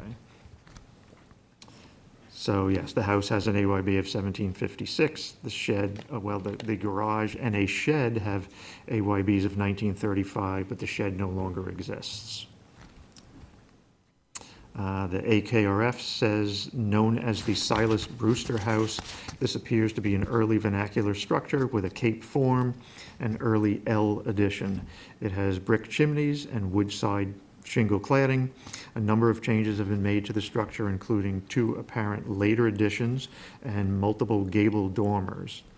So, right, in the photo there, you can see this portion with the dormer. There's another one behind the first floor gable where the gable end is charred. That was the entry. There are 2 dormers on this side, 2 on the other. We believe from being inside the house that that's the oldest portion of the house. To the right looks more like 1910, 1920. It's much more shingle style inside. The framing materials that we could see are smooth sawn dimensional lumber. In the earlier part of the house, there are as marks in a lot of the framing. There are, as I took photos under the floor, I couldn't see it. I just sort of aimed my camera and took some pictures, and a couple of them came out okay. There are just peeled logs underneath the house. It's built right on the ground. There is no cellar anywhere under the house and no access into it any way that we could find. There are no certificates of occupancy or compliance for the dwelling at 33 Quantuck Bay Lane. There is a certificate of compliance from 2021 issued for the two-car garage. Photos of the garage, as you see, it looks like two buildings that were at some point joined together, the way the two roof lines come and meet in a valley in the center. Being in the garage, they weren't able to make that a watertight detail, and the ceiling and a lot of the wall was damaged because the water just would sit down in that crevice and get into the building. The Brewster family records in the Long Island surnames database provide a slightly different version of the early history of this property. These records indicate that Daniel Brewster and his wife Ann Sell settled in the West Hampton Quayog area in about 1740 and proceeded to have 11 children, including a son, William Brewster, in 1752. It's possible that the subject property was owned by Daniel and Ann Brewster in the mid to late 1700s. Their son, William, married Hannah Foster, and they had one child, John Sills Brewster, born in West Hampton in 1788. Based on the timber frame construction of the apparent original portion of the dwelling, it's possible that William Brewster constructed the oldest portion of the dwelling at about the time of his 1779 marriage. It's also possible that his son, John Sills Brewster, constructed this portion of the dwelling at the time of his marriage in 1822. So there seems to be some confusion about the owners and the dates that they actually occurred. The fire damage, the smoke damage, the water damage was really extensive, and then the subsequent neglect to the house. We were told that something scampered across one of the second floor room ceilings while the owners were showing us through the house. There are definitely lots of signs of animal waste, raccoons and such. There are definitely things living in this house. Oh, yeah. Right, that picture was some stalls, which was interesting, inside the back portion of the house. The back portion of the house, there's siding inside one of the rooms, so it looks like perhaps there was an outbuilding and they joined the house to it. Yeah. That portion of the house, the roof appears to have a high point in the middle, as if it was built in two directions or built at two different times. Yes.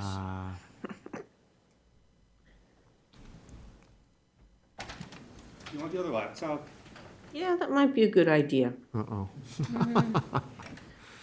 Okay. Is there anything salvageable or any of the timbers? Well, we did notice strap hinges on some of the doors. There's a lot of board and batten doors in the house.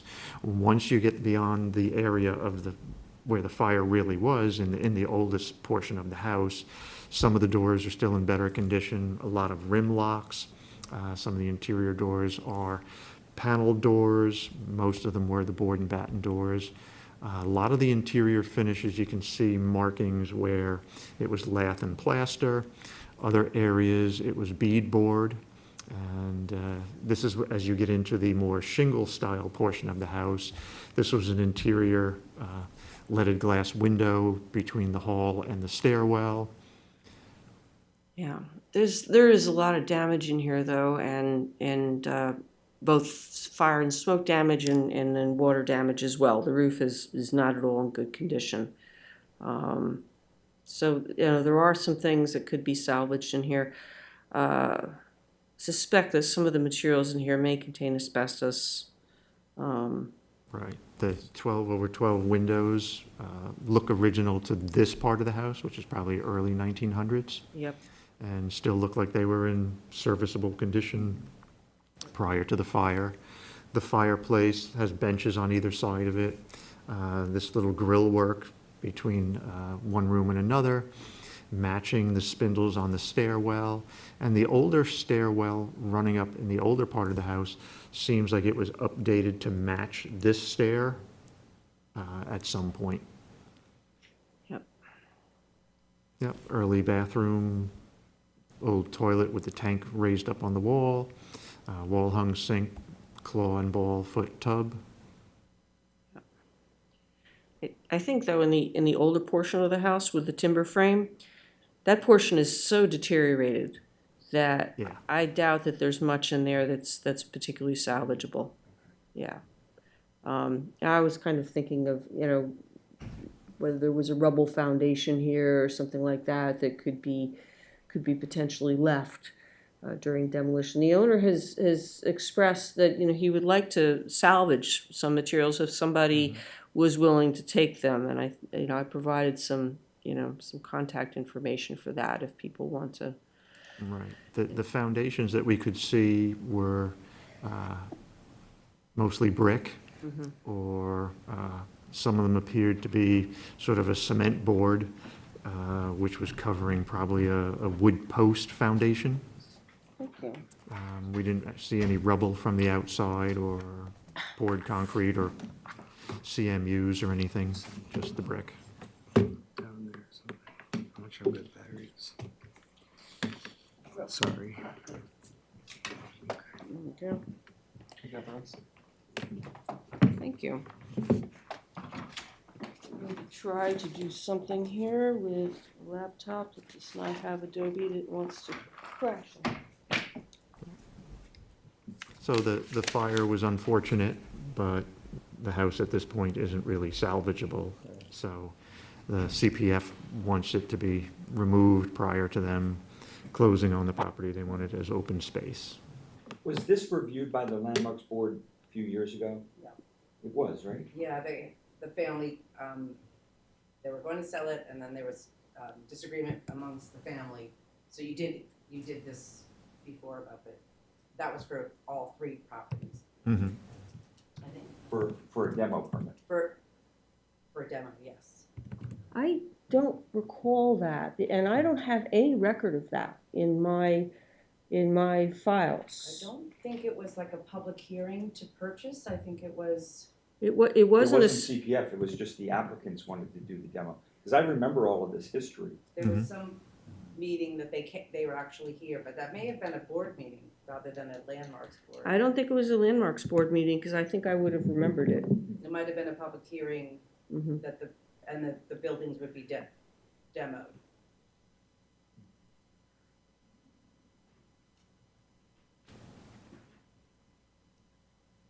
All right, Peter. You need help. All right. Anyway, Okay. Bill, so- would you file the response on this? Yes. I assume we're not gonna have any objection to. So what happens if some of the hardware wants to get salvaged? The only thing I can think of is the strap hinges. Yeah, you could contact the applicant and let him know that, there was an interest in salvage. How do we, What did Joe say to do? In a case like he said, oh, it's fine. Okay, town I user. already signed in as it came up as town user, and so I signed in with this password, and now we get to hear. All right, let me try this out. Hold on. Sorry, everyone. What the hell is that? Maybe we'll just continue with this for now. Yeah, We'll make do. I'll talk to Joe about this Okay, tomorrow. Sorry very about good. that. No problem. I'll get that later. Okay. Thank you. Plan B didn't work. Okay.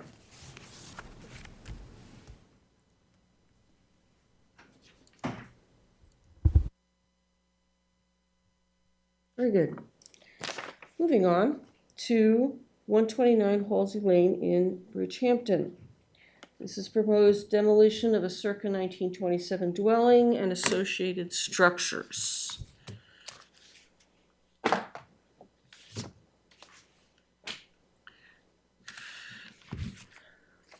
Did anybody take a close look at this one?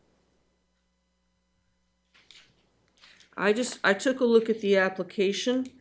What we have here is a structure that reportedly dates to 1927, and it has had a considerable number of renovations, changes, etc. Let me see if I can pull up some photographs here. There's another large application. It is not going to like this.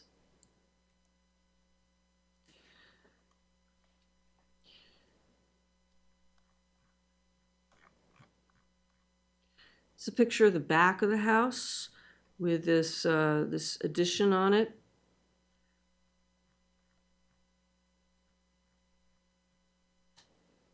This is the front of the house. It looks to me like this at one time may have been maybe even a craftsman or something like that, but it's obviously been changed quite considerably from what it once was.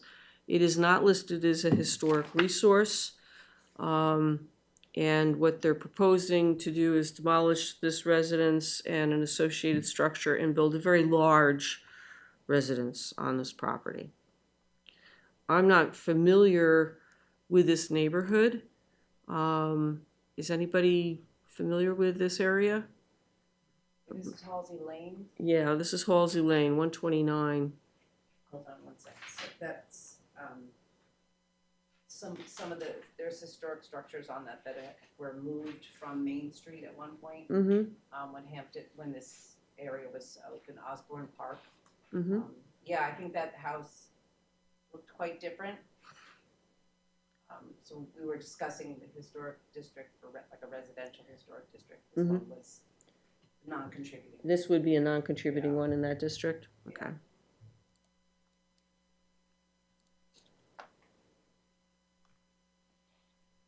Okay. I didn't see any reason to object to this particular demolition. No. Okay, so we will send a response. I'll take care of sending this response out.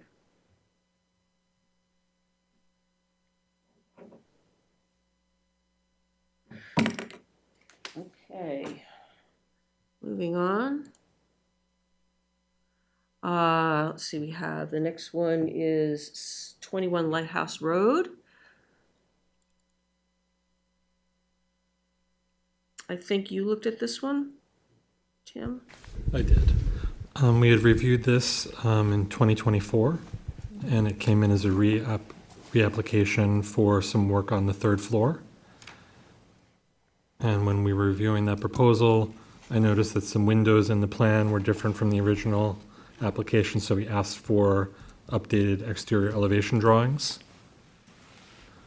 When the drawings were provided and the photos of as-built were also provided, it differed from the original approval, but I think in a way that's more in character with the house. So it was a case where deviations between the approval process and the construction process worked in the favor of the resource.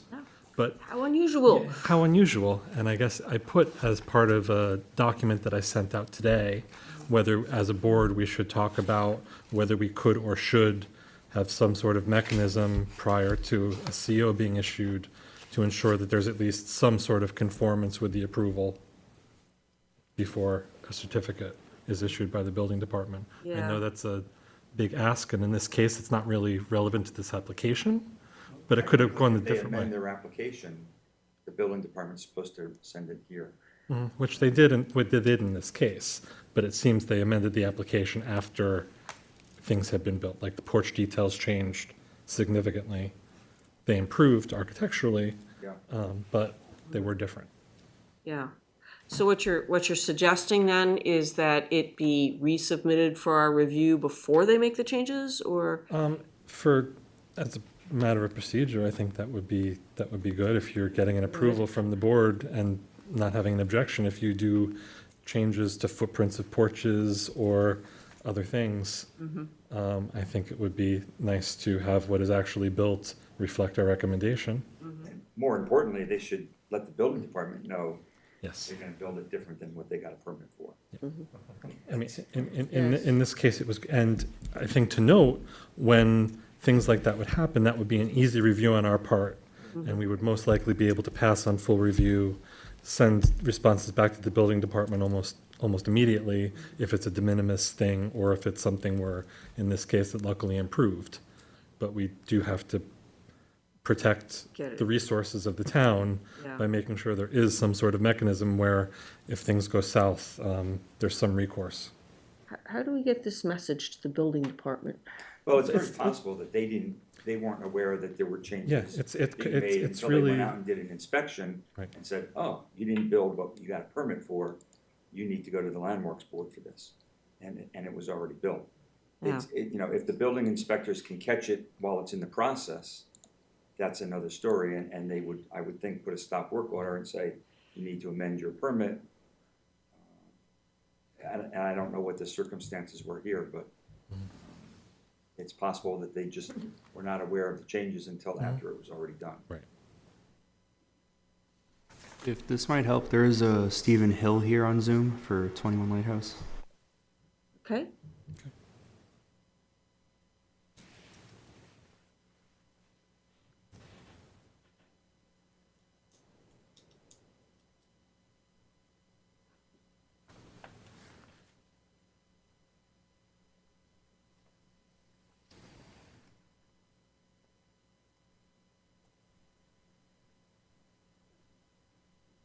Hi, good evening. Good evening. Good evening. So I just wanted to join to see if there were any questions I could help with.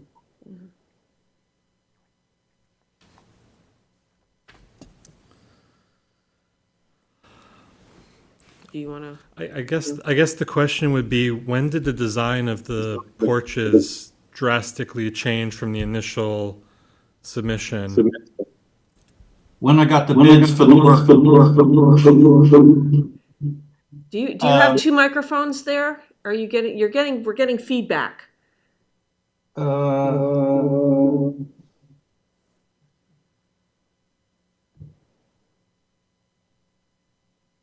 I got his phone open. Yeah. I only have. You have headphones?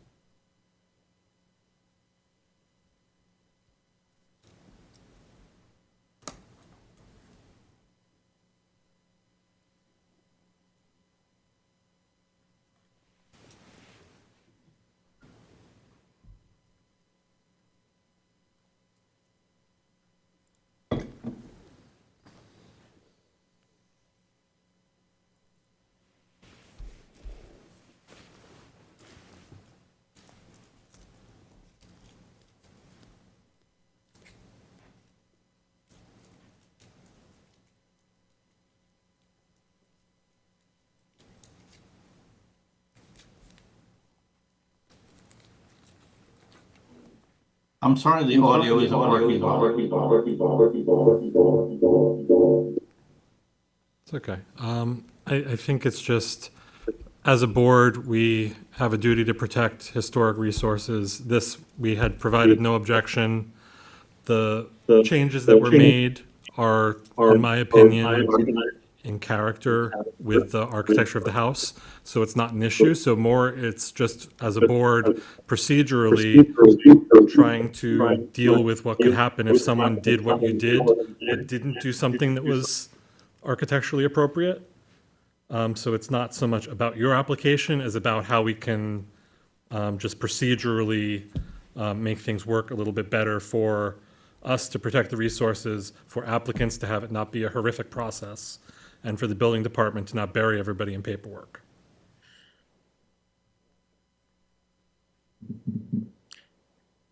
Well, these changes get made in the process of doing the construction usually.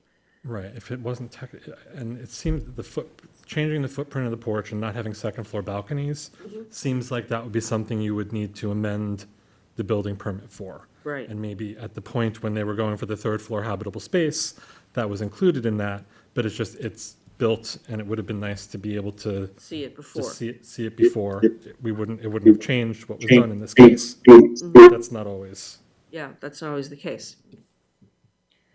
So I don't know how we can change that. It's it's the building department catching this stuff usually, in process or not long after it's happened Right, already. I think we can at least note that it happened, Mhm. so that when we run into cases like this, we can document patterns. Yeah. And then see if this, with CLG status, I'm sure Mhm. this is something that we have to be mindful of and track things like this. Yeah, okay. Okay. So Let's I have- have no you have no no objection. objection to what's- No, so what's I'll happened. I'll file a response and they'll, should have it by the end of the week. Okay, thank you.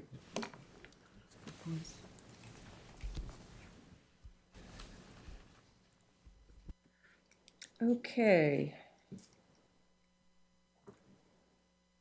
Let's see, next application would be 159 West Montauk Highway in Hampton Bays.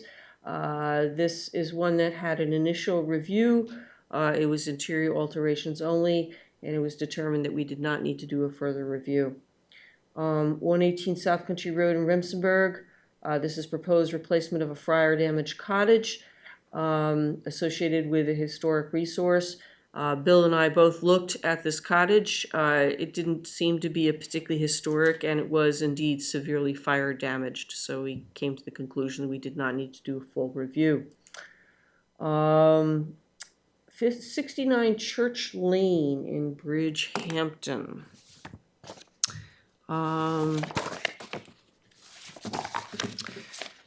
Has anybody taken a close look at this one? I reviewed the application myself.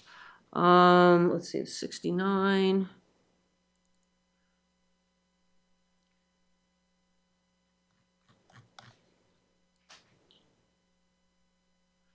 This is the front of the house. There are no changes proposed to the front of the house. This is a circa 1850, I believe, building, identified as a historic resource, BHHD 16. What they're proposing here is to put a breezeway essentially out to the back, and then to rebuild, expand an art studio in the back.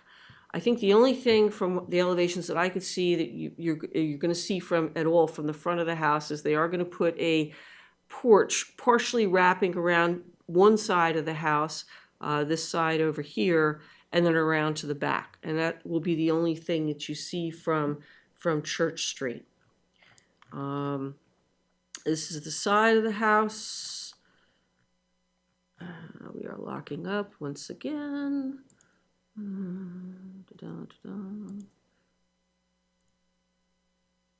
I'll close this. Just as the side As an aside, as you're pulling that back up, the Landmarks Board did review this in March of 2016 for interior only, and so that did not warrant review. Yeah. And again in May 2016 for solar panels, and they were to the rear, and there were no objection. Thank you, Susan. All right. So this is the portion of the building where the changes are going to take place. This is essentially going to be bumped out, and here's the other side of the building. And then this is the art studio in the back with this pergola on the side of it. There's a pergola on the side, and there's the inside of the pergola, and then there's a bunch of photographs of the inside. I'm trying to get to the elevations at the bottom, which is where we can get to some interesting stuff. If it will please let me shrink this. No, it's not responding again. Damn it. It was behaving itself so well in the beginning, and it never did this when we tested it out.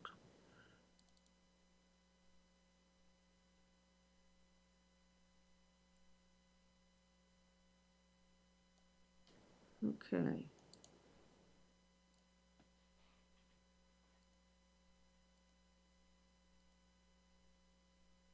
Okay, so here's the layout. They've cut off actually the front of the building. This is the rest of the front of the house up here because there's no changes This is the wraparound porch I spoke about. This is the connecting building. This is the art studio out here, and then the patio with the pergola over it that's proposed. And let me see.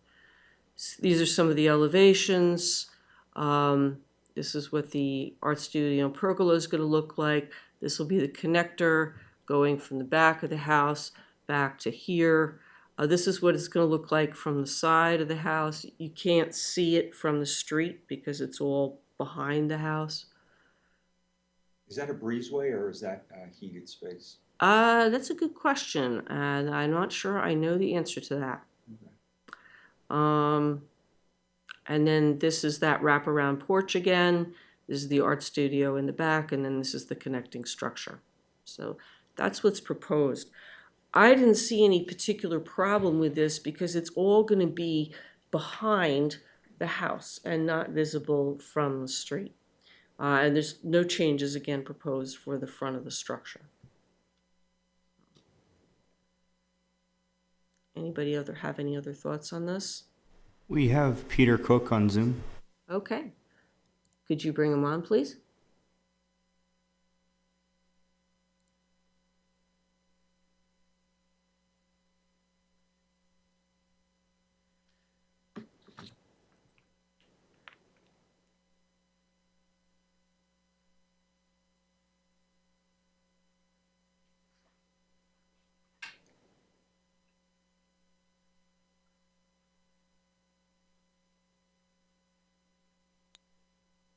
Back to the floor plan. I'm not sure I can. No, I can't. I have to bring the whole thing up again.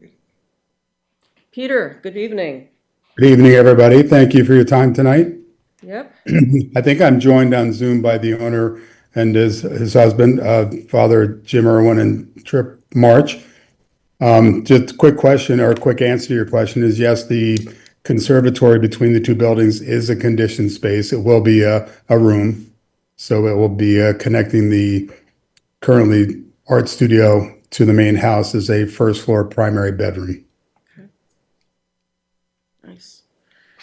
Does anybody have any questions or comments for Mr. Cook? Okay, not hearing anything. I see no reason to object to this. I'm not hearing any objections from the board, so we will file a response. Very good. Thank you for your time tonight. Thank you. Have a good night. You too. Bye-bye. Could I ask that somebody else file this response for us? Vicki, would you be able to do that? Okay.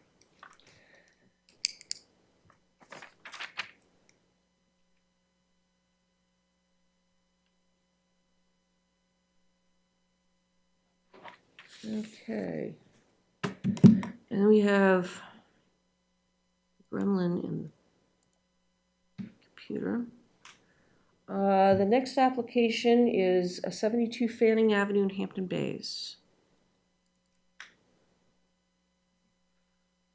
Okay. And for which we have determined that further review is not warranted. Even better. Same thing is true for 10 Summit Boulevard in West Hampton.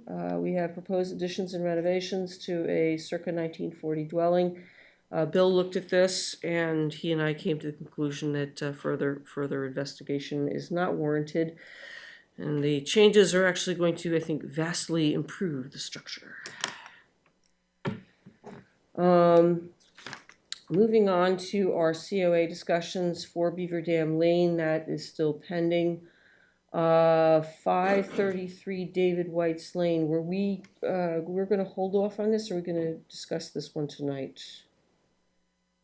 533 David White's Lane. The architect is on Zoom. Okay, we are going to discuss it then. Where is this? All right, this is a pre-discussion. That's right, it's the pre-discussion for this. And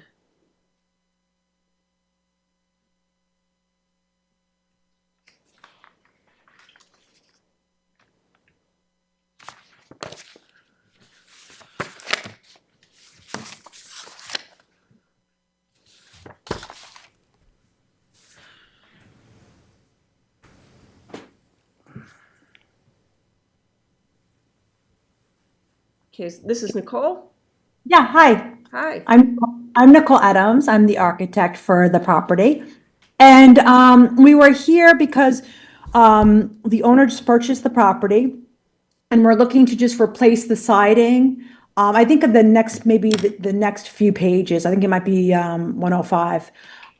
We're looking to replace the siding in kind, the roof in kind, and windows in kind, just to fortify the existing structure. Okay, Make any kind of my changes. apologies. I have to bring this up again. I'm having a. Do you want me to, am I able to share? Because I could pull it up if that's easier. Go right ahead. Perfect. Yeah. Thank you. Okay.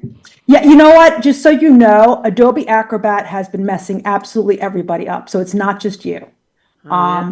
It's really been a problem. I think they changed their system and for the past few months, everyone's been upset about it. But anyway, so this is the existing structure that is landmarked on 533 David White's Lane. Yep. And we are looking to just clean the project up. Existing shingles, existing windows, there's an asphalt roof on it, and we're just wanting to replace them. So before doing anything, we just wanted to see if that was okay.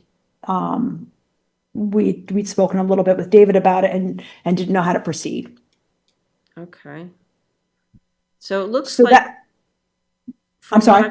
From what I can see here, you're going to be replacing existing cedar shake with new cedar shake. Mm-hmm, yes. And existing asphalt roofing with new asphalt roofing. Yes. To match. Are there new windows proposed?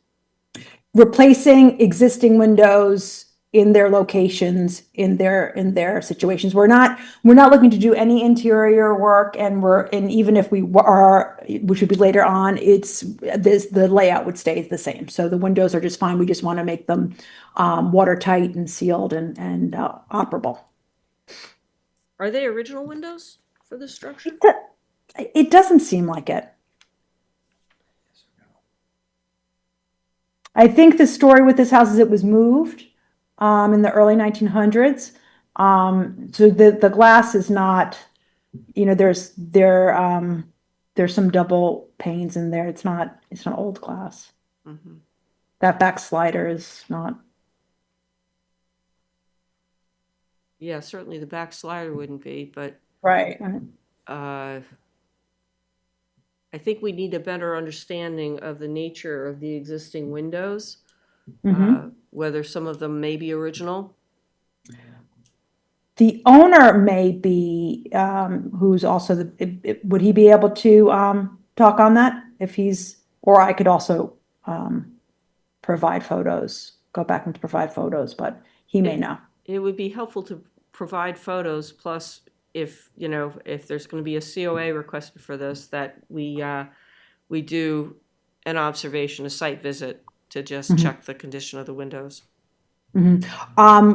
So would we be able to do that separately from the roof and the siding so that he could get going, or no? I think if we're replacing roofing material in kind and replacing siding material in kind, I don't think we have any issue with that. That's essentially maintenance. Okay. So the windows will need to, I guess you guys will need to go and take a look, or do you want documentation from me? Yeah, why don't we start with documentation from you? Okay. Okay, no problem. And then there was one other topic that we just wanted to bring up. We know that you guys, this is not your jurisdiction, but we just wanted to bring up that we're in the process of going through a ZBA approval for the property, where we would build a house, have this zoned as a carriage house, keep it as existing, and build a house in the back of the property. And I know that the property is, I think I spoke with David a little bit about this, the property isn't landmarked, it's just that house that's landmarked, but just wanted to, as a kind of just, courtesy or a kind of a conversation, just show that was what we were planning on doing. And we just kind of did a little perspective from the street of what you might even see of that house behind. So the proposed house would be behind the existing. Yeah, like if I go back to like the site plan, Mm-hmm. it would be, so obviously the existing house does not conform to any of the setbacks. So this house would be completely in the, within the setbacks, the side, front and rear setbacks. So it's behind, there's a front hedge, which is what we see in that photo. And then there's another hedge behind the existing carriage house that would also buffer it. But the perspective from the street and the hedge from the street, you don't really see the new house. So. Is the intention to retain the hedge between the two structures? Yes, it is. Yeah.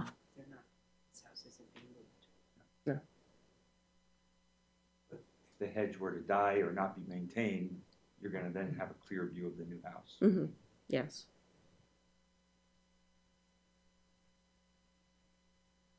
Although that's not usually the case.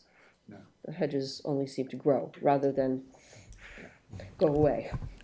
Stephanie, did we receive a link or any plans? I looked for some, couldn't find any. Yeah, there was a set of plans, which is what's up there right now. It's a 9-page document that was circulated. If we're going to issue a COA for windows and anything else that you're actually changing on this structure as opposed to maintaining in kind with existing, we should see that in a COA application with the associated plans for those changes. I'm sorry, could you say that again? Plan changes to the structure? There's no changes to the structure. Well, It's you're talking about replacing- changing out windows.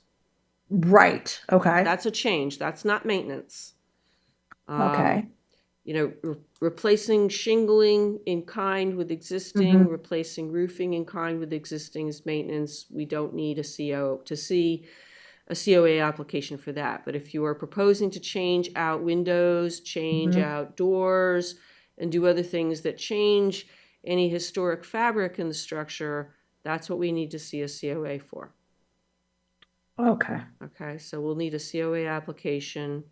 For the windows. Yeah, for the windows. And are you planning to change any doors or other aspects of the structure? Yeah, that rear slider we would change, and we would,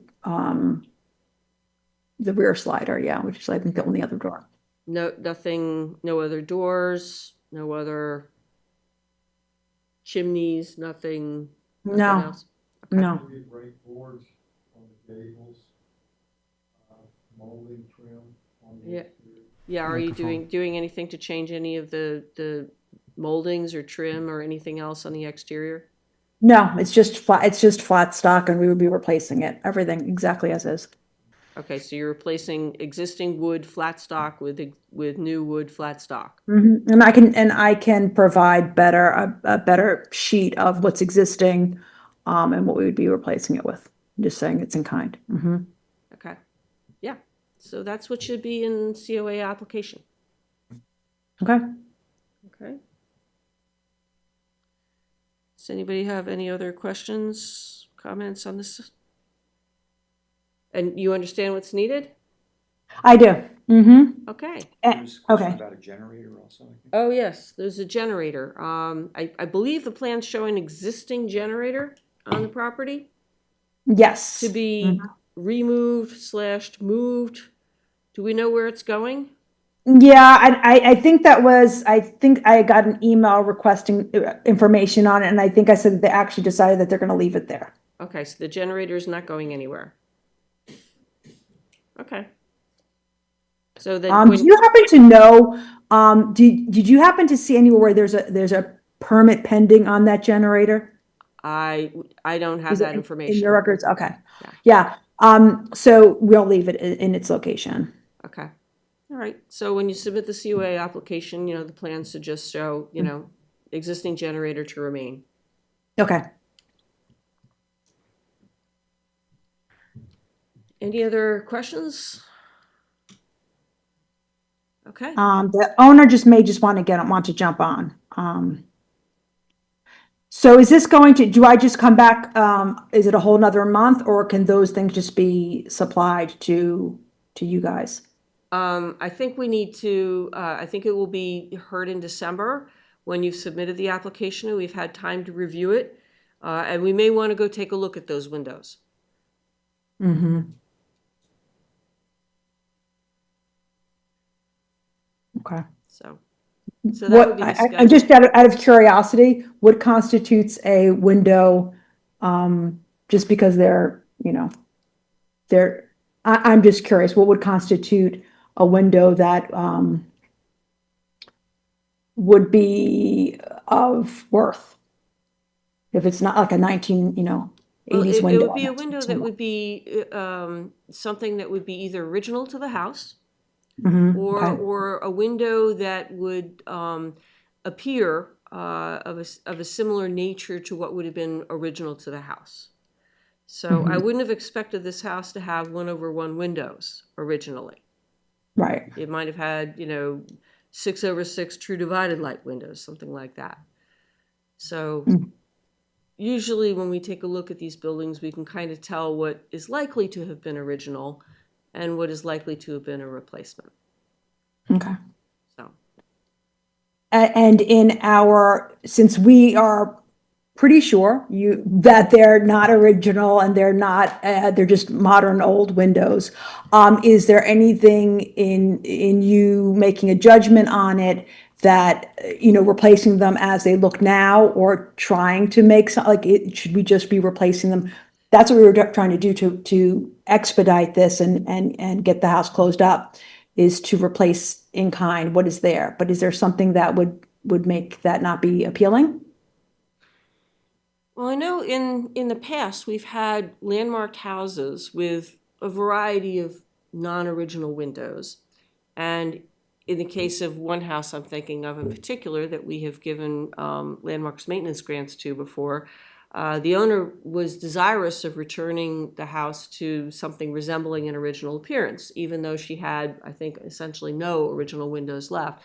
She had a lot of 1/1s and other things that were not period appropriate. And she went through and she replaced many of the windows to date with, I believe, 9/6 or 6/6 true divided light windows that are obviously not original, but they resemble what would have been there originally in terms of being true divided lights. And the view from the street, the view from the public way, the house looks more in keeping with what it would have originally looked like.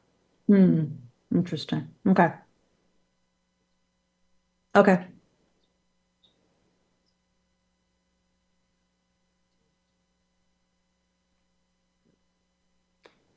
Do you have any other questions? Nope. We'll just, we'll get documentation over of what's existing and submit that and, try and get that going as fast as possible. But the roof and the siding can go, right? The roof and the siding can be replaced in kind. Okay, thank you. But you have to wait for the COA to be issued for that. The building Oh. department won't give you the permit yet. Well, you don't need a building permit, but you do need the COA written. For the siding and roofing to be replaced? Yep. Okay. Oh, no, because it's maintenance. It's maintenance. All right, so what you're saying is, this does not need a COA because it's maintenance. Yeah, Correct. just the roofing replacement and just the siding replacement in kind with the existing. Got They it. don't need a building permit either. So, Right. but there should be something in writing saying you don't need a COA. For these two things. Right, and then describe what it is and why it's not Okay. needing a COA. All right. So what we could do is we can issue just a determination. Yes. Okay. All right. If that will facilitate things. There should always be a written record of the decision, whether it's for a COA or not for the COA. Okay. Okay. All right, so we will issue a determination regarding the roofing materials and the siding, a replacement in kind with existing, and then that will go out in a few days, and then you could proceed with that work, and then get us the COA application for the windows. Window. Okay, Okay. thank you. Thank Yep. you. Thanks, bye. Bye-bye. You know, the shingle replacement or siding wise could become kind of a problem Microphone. with the exterior casing. Your mic, Larry. If the exterior casings on the windows overlap the shingles, which they sometimes do, you have to pull off the casings to be able to get the shingles in next to the window frame. Then you put the casing over it and it covers the joint usually. And a lot of times it has, you put in flashing, metal flashing that turns out onto the side of the window frame, then that gets covered by the casing. So it's, could be kind of problematic if they start replacing the siding without dealing with the windows at the same time. They could end up damaging, if they are original windows, damaging them to the point that, you know, they're gonna have to be replaced anyway. Okay. That looks familiar. Moving onward, we have a question as to whether a COA is needed. This is for the repair work at the Bridgehampton Community House at 2357 Montauk Highway in Bridgehampton. This is, David, thank you for sending this photograph. This is a picture of the work in progress as of today. And there was a set of plans submitted for this work. And essentially, as I understand it, they're taking each one of these columns off, shipping them to Riverhead to be rehabilitated. These are being put back, this is being Yeah. put back. That's today. That's already been done. It's been done. Yes. Okay. And nothing ever happened. We never saw it. Do we know if any of like the parts of the columns at the top or the bottom or anything had to get replaced? Because I'm sure 3 of the columns were in pretty good shape. Mhm. One was not, was rotted out the bottom. Uh-huh. So I think they were replacing that. Okay. Do we know how they replaced it? What they replaced it with? I was told it was all gonna be wood. Wood. Oh, it would be wood, Yeah. like they are now. Yep. Okay. All right. It was interesting when they took them down, one of the columns, when they took it down, the little cap thing Mhm. came off, and it had the name Ray Besenden, and he was the carpenter, and he lived in Sag Harbor, know where he lived, and he worked for East Hampton Lumber Company way back when. Cool. And he was John Steinbeck's like handyman when John Steinbeck bought his house in Sag Harbor, so it was a nice find. I took a picture. Very cool. Yeah, Any year on there? Was that? 1923, I think. Okay. All right. Well, if that's what happened, you know, if they just rehabilitated them and replaced some rotten wood, that sounds like maintenance to me. Yeah. So, Originally, Tom had asked, he's like, what can we do? I'm like, you need to restore them, so that's what they did. yeah. Yeah. Yeah. I just wasn't sure if, you know, if they had to, if one of them completely collapsed and they had to replace it They were with in something else. relatively good shape, yeah. Good. Excellent. Right. I don't see a need for a COA here. Okay. All right. Do we need a determination that there's no need of a COA? Yeah. Oops. All right. Maybe we can develop a standard form. We need something like that, yeah. Or COA. Okay. I will send something out on that one. And I'll send the other determination thing out on that one. Okay. The next one, the 2426 Montauk Highway in Bridgehampton, that's already been covered. We've already covered 53 Foster Avenue in Hampton Bays, and I think we look forward to reviewing the report next month. 116 Montauk Highway in West Hampton, Bill, you and I have we need to get a report together on that one. This is the West Methodist Church. So that'll be continued on till next month. 439 Hayground Road in Bridgehampton has been designated as a landmark. I got the announcement in today from the town. So that one will be removed from our agenda. And they also received a development right so that they can Yes. convert the existing house to a carriage house and build a new house in the back, which is very similar to what These this one guys. at Yeah, David White's Lane will do. okay. The mechanism works. And there's another one in the works for that same process. Okay. 65 Old Riverhead Road in Hampton Bays. Ed is going to be working on this report. Julie had asked about it, and it sounds like it may appear for our January meeting. So that's to be continued. 11 Walnut Avenue in East Quogue.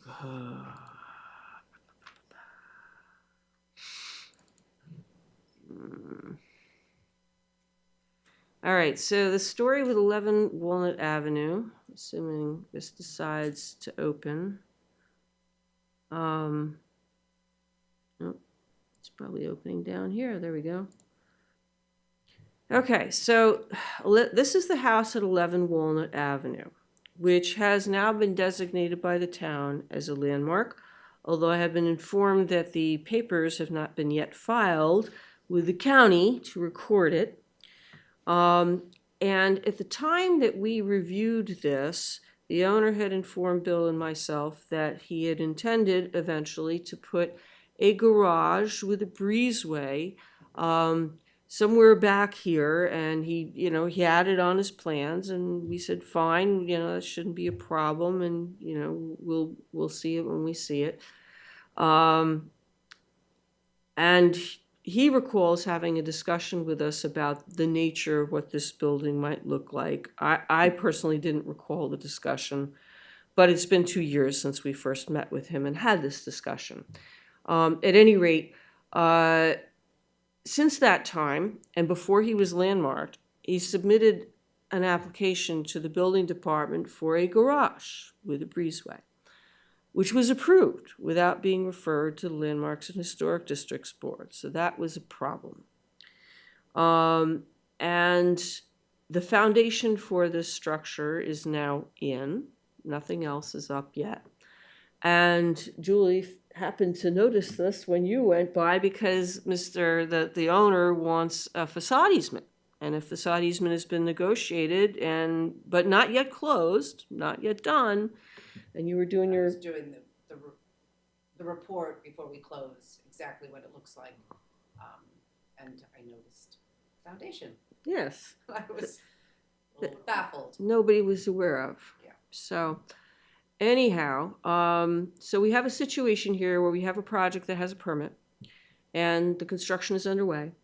And there's some urgency because he wants to put solar panels on the south roof and he wants to get his federal tax credits, which apparently expire at the end of the year. Where did that go? The rendering.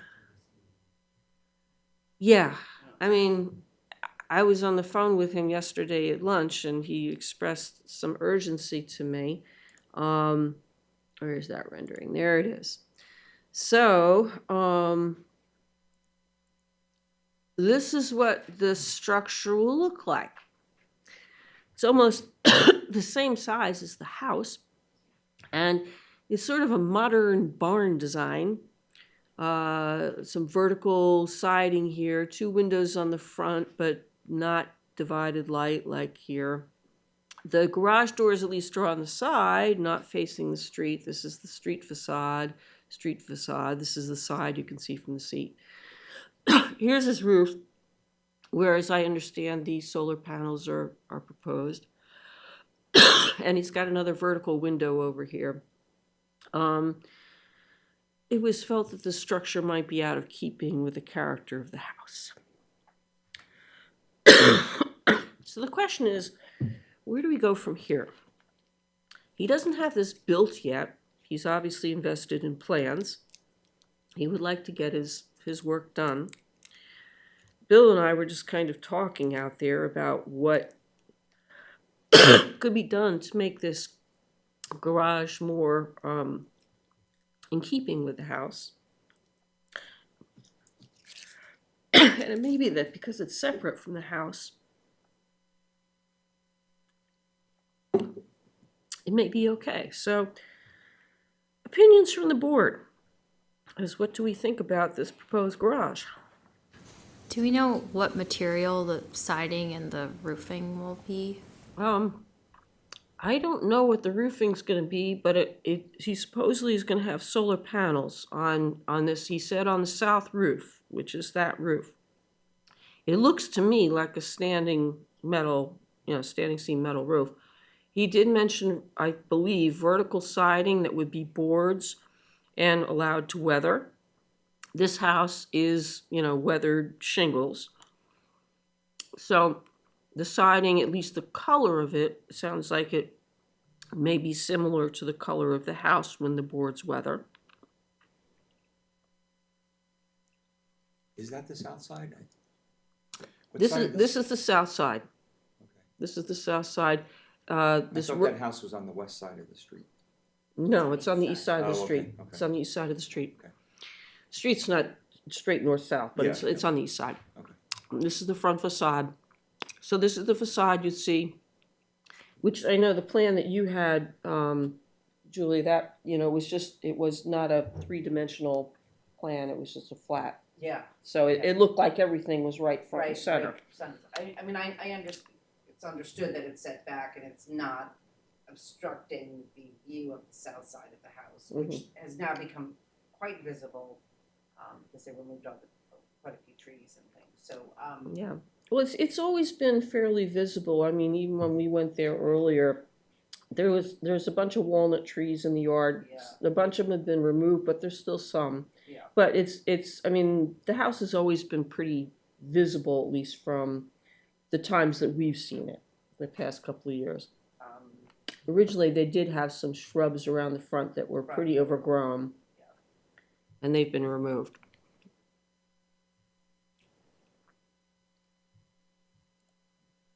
And this is what it looks like now.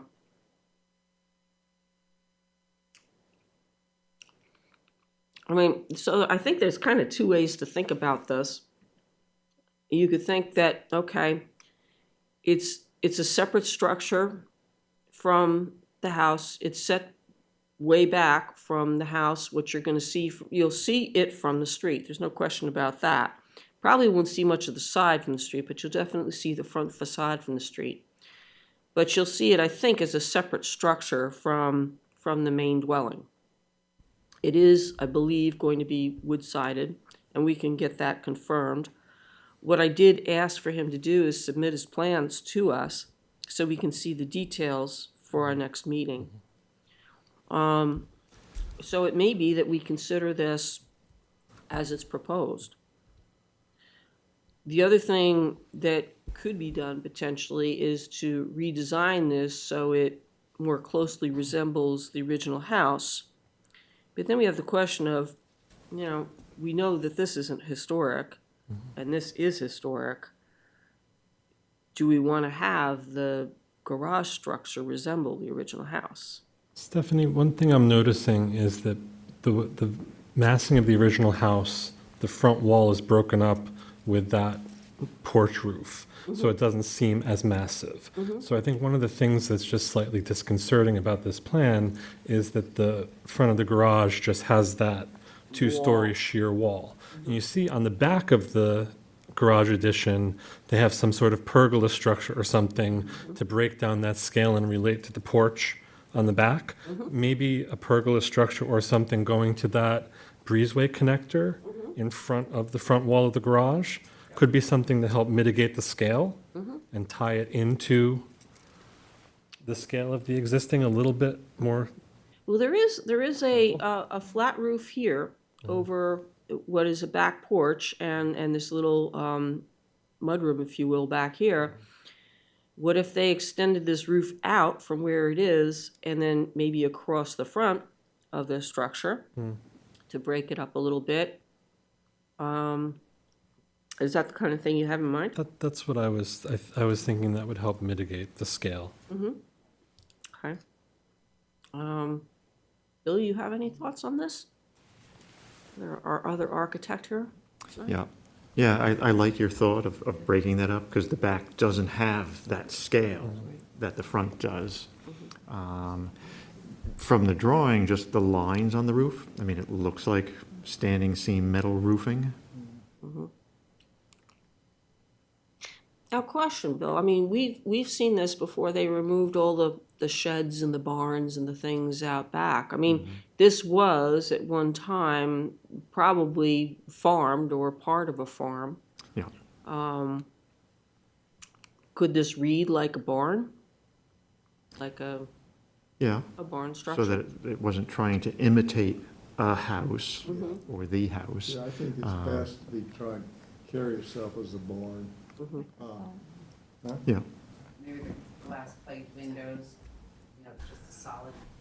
Yeah, I mean, a lot of barns have obviously vertical board siding on them, and they tend to be, they could be 2 or 3 stories tall, and the whole side is all the sides of facades are fairly plain or It's just so close to the house, though. Yeah, it's Where right if on it. if I feel if it was, 15, 20 feet further from the house and that sheer wall wouldn't be as disconcerting. But I feel like it needs some intermediate scale. Thing to break it up? Yeah. Yeah. I'm not the ARB, so. But again, without the drawings, we don't, I mean, the windows could be black. We don't know anything about the garage doors, although they are on the side. Yep. Trim or no trim, again, sometimes projects like this, we do with very minimal trim or no trim at all. And I understand kind of building something new so that it looks new, so you're not confused with an imitation of the main house.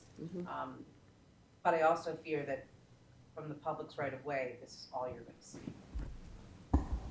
No, I don't think it's all you're gonna see, because, I mean, you look at the configuration of that, I mean, we of the don't- house, you're gonna see this wall of the house, you're gonna see the front of the house, no question about that. Maybe a landscaping plan could be helpful too, at least from CPF's perspective about what the visual easement or whatever, what you're actually going to see is. I'm just talking about, we all can see the difference and it's set back in that, but the public doesn't they're not versed in that's new, this, you know what I mean? What the whole point of a historic facade easement and a landmark is to be about. Right. Well, the facade easement is just for the house. And which, does it cover the 3 sides of the house? Yeah, I think it's the 3 sides, you can see Okay. them right away. So, I mean, this structure is not physically not obstructing obstructing it, any of yeah. that side of the house. But it is definitely impacting the facade, because Yeah, it is now part of the house, Right. It's impacting the landmark. according to Secretary of Interior standards in many ways, but it's still obviously posing some questions. But it wasn't landmarked when they got the building permit. No. That's the problem. Well, it wasn't landmarked when they got the building permit, but we still should have seen the building permit because of the age of the house. Correct. That's So And that's, the historic facade easement's been in the works, so they knew that it had to be a landmark. well, and the applicant is the owner, and, he knows, he submitted the landmarking application, and he, requested the facade easement, so, yeah. This is not It's not a cut. somebody who is not familiar with the process. I have a question about, so in considering this new structure, having like weathered wood siding, that goes into my consideration of what would be compatible on this property. But because it's not going to have its own facade easement. So if somebody in the future wanted to paint it, we wouldn't really have any jurisdiction over stopping them from painting this, right?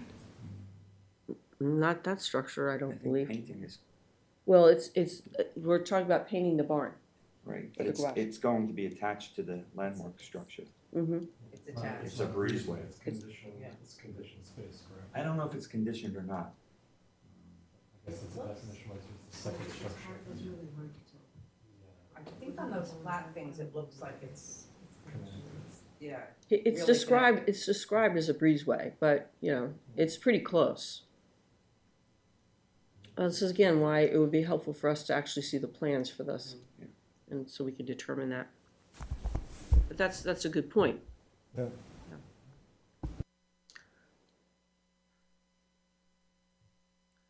So it sounds like you should submit submit the plans for this, for our review, so we can get a better idea of exactly what's planned here. And maybe we should think about what can be suggested, like the extending that overhang, and perhaps some landscaping in the front of that to help soften the whole thing, and not have that large sheer wall. I think that's less of a change than requesting to lower the roof line and adjust habitable space, et cetera. Yeah. It's just a small addition of overhangs possibly, rather than going back to the drawing board. Yeah, I think Yeah, so. Can you see it on there? I guess you can. To see what? There's a door Which, facing right here. there. Mhm. Yeah. Yep. That's a door, and then there's a door on the back too. Although I don't know if that's the same door. Because this is underneath the overhang, and this is right at the back, so just maybe, It's passed through pretty much the, yeah. Do you think it's just a door? I think it's a door that maybe a door and another door where you can go from front to back. So then it is conditioned space then? I believe Well, so. not necessarily. Not necessarily. Not necessarily, no. Could be a screen door or something. Yeah, or it could be a solid glass door. I mean, we have a breezeway at our house, and it's totally not conditioned space, but it connects the garage and the main house. Do we have a floor plan for that? No. The new addition? We don't have any plans for this. If there's a bedroom in there, then it has to be conditioned space. Well, there may be a bedroom in the garage. Then they've got to make it conditioned space. Well, that would be conditioned space, but I think we were talking about the The breezeway. connection has to be, Oh, it does? Yep. Oh, interesting. Yeah, that's Okay. a good thing, because otherwise you just stick your little roof walkway in and. Well, he was talking about having an exercise room in here. What else was gonna be in there, Bill? There was something there's a basement, and then there's the garage, and then there was exercise space. And pool house type. Oh, pool house, yes, because they has a new pool. This is a new pool in the back. Yeah. So this pool house space probably on the first floor. I don't know if there's anything else. This is, again, we need to see the plans. Okay, so we'll see some plans hopefully before our next meeting. unless they decide to just keep building. Well, yes, because he's got a plan already, but then we've got the, Then we have a full-scale model to review. I'm gonna talk to Sean about maybe. okay. All right. David, I have a quick question, and it's okay, if a property is landmarked and you go to GIS and you pull up the tax, papers, I put like for 530 David White's Lane, I see nothing that stands out saying this is a landmarked property. So 533? unless I missed it, it seems like there should be something. I'm pretty sure there's a special note that says landmarked structure. It's not I just- didn't see it, but then I may have missed it. But if there isn't, it seems like anybody pulling it up should know immediately. It should be very visible someplace. I've proved a few landmark structures, and I found the proper note, but that doesn't mean that there aren't some that are missing. Yeah. Yeah, Julie's it checking. says, Town Historic District / landmark, do not issue any permits. It says landmark. Okay, then I missed it. Okay, I'll look it up when I. First thing that it says is do not. I mean, I see it in. It's not always visible on our end. Oh, okay, gotcha. Well, it seemed like, but then it seems like for the general public, if I was the real estate lady and I accessed, the general files, that I would know it immediately. Or if I was going to buy the property, or for whatever reason, and whoever has access that's if you're not in town hall. It seemed like it should be marked. Yeah, perhaps we could change that to highlight, big bold letters, town historic landmark. Yeah, something, I don't know, that's just, Pops up, it's Yeah. just little, Because it doesn't read too much different than the 1941 Right, it flag doesn't. that says you need landmarks review. You can find it way and just down going in through, there. just doing some Bridgehampton things. Some of the roads, it's like every other one has a little flag on it and Yeah, I'll talk to GIS about changing that note. It's a make good it point. look a little, yeah. Okay, moving on. 149 South Country Road in Remsenburg has been landmarked, I understand. It has. And easement offer probably, that's still We in, will be closing shortly. He Closing just needs shortly. to cut his hedge down. yeah, not yet, He hasn't done it yet? no. Okay.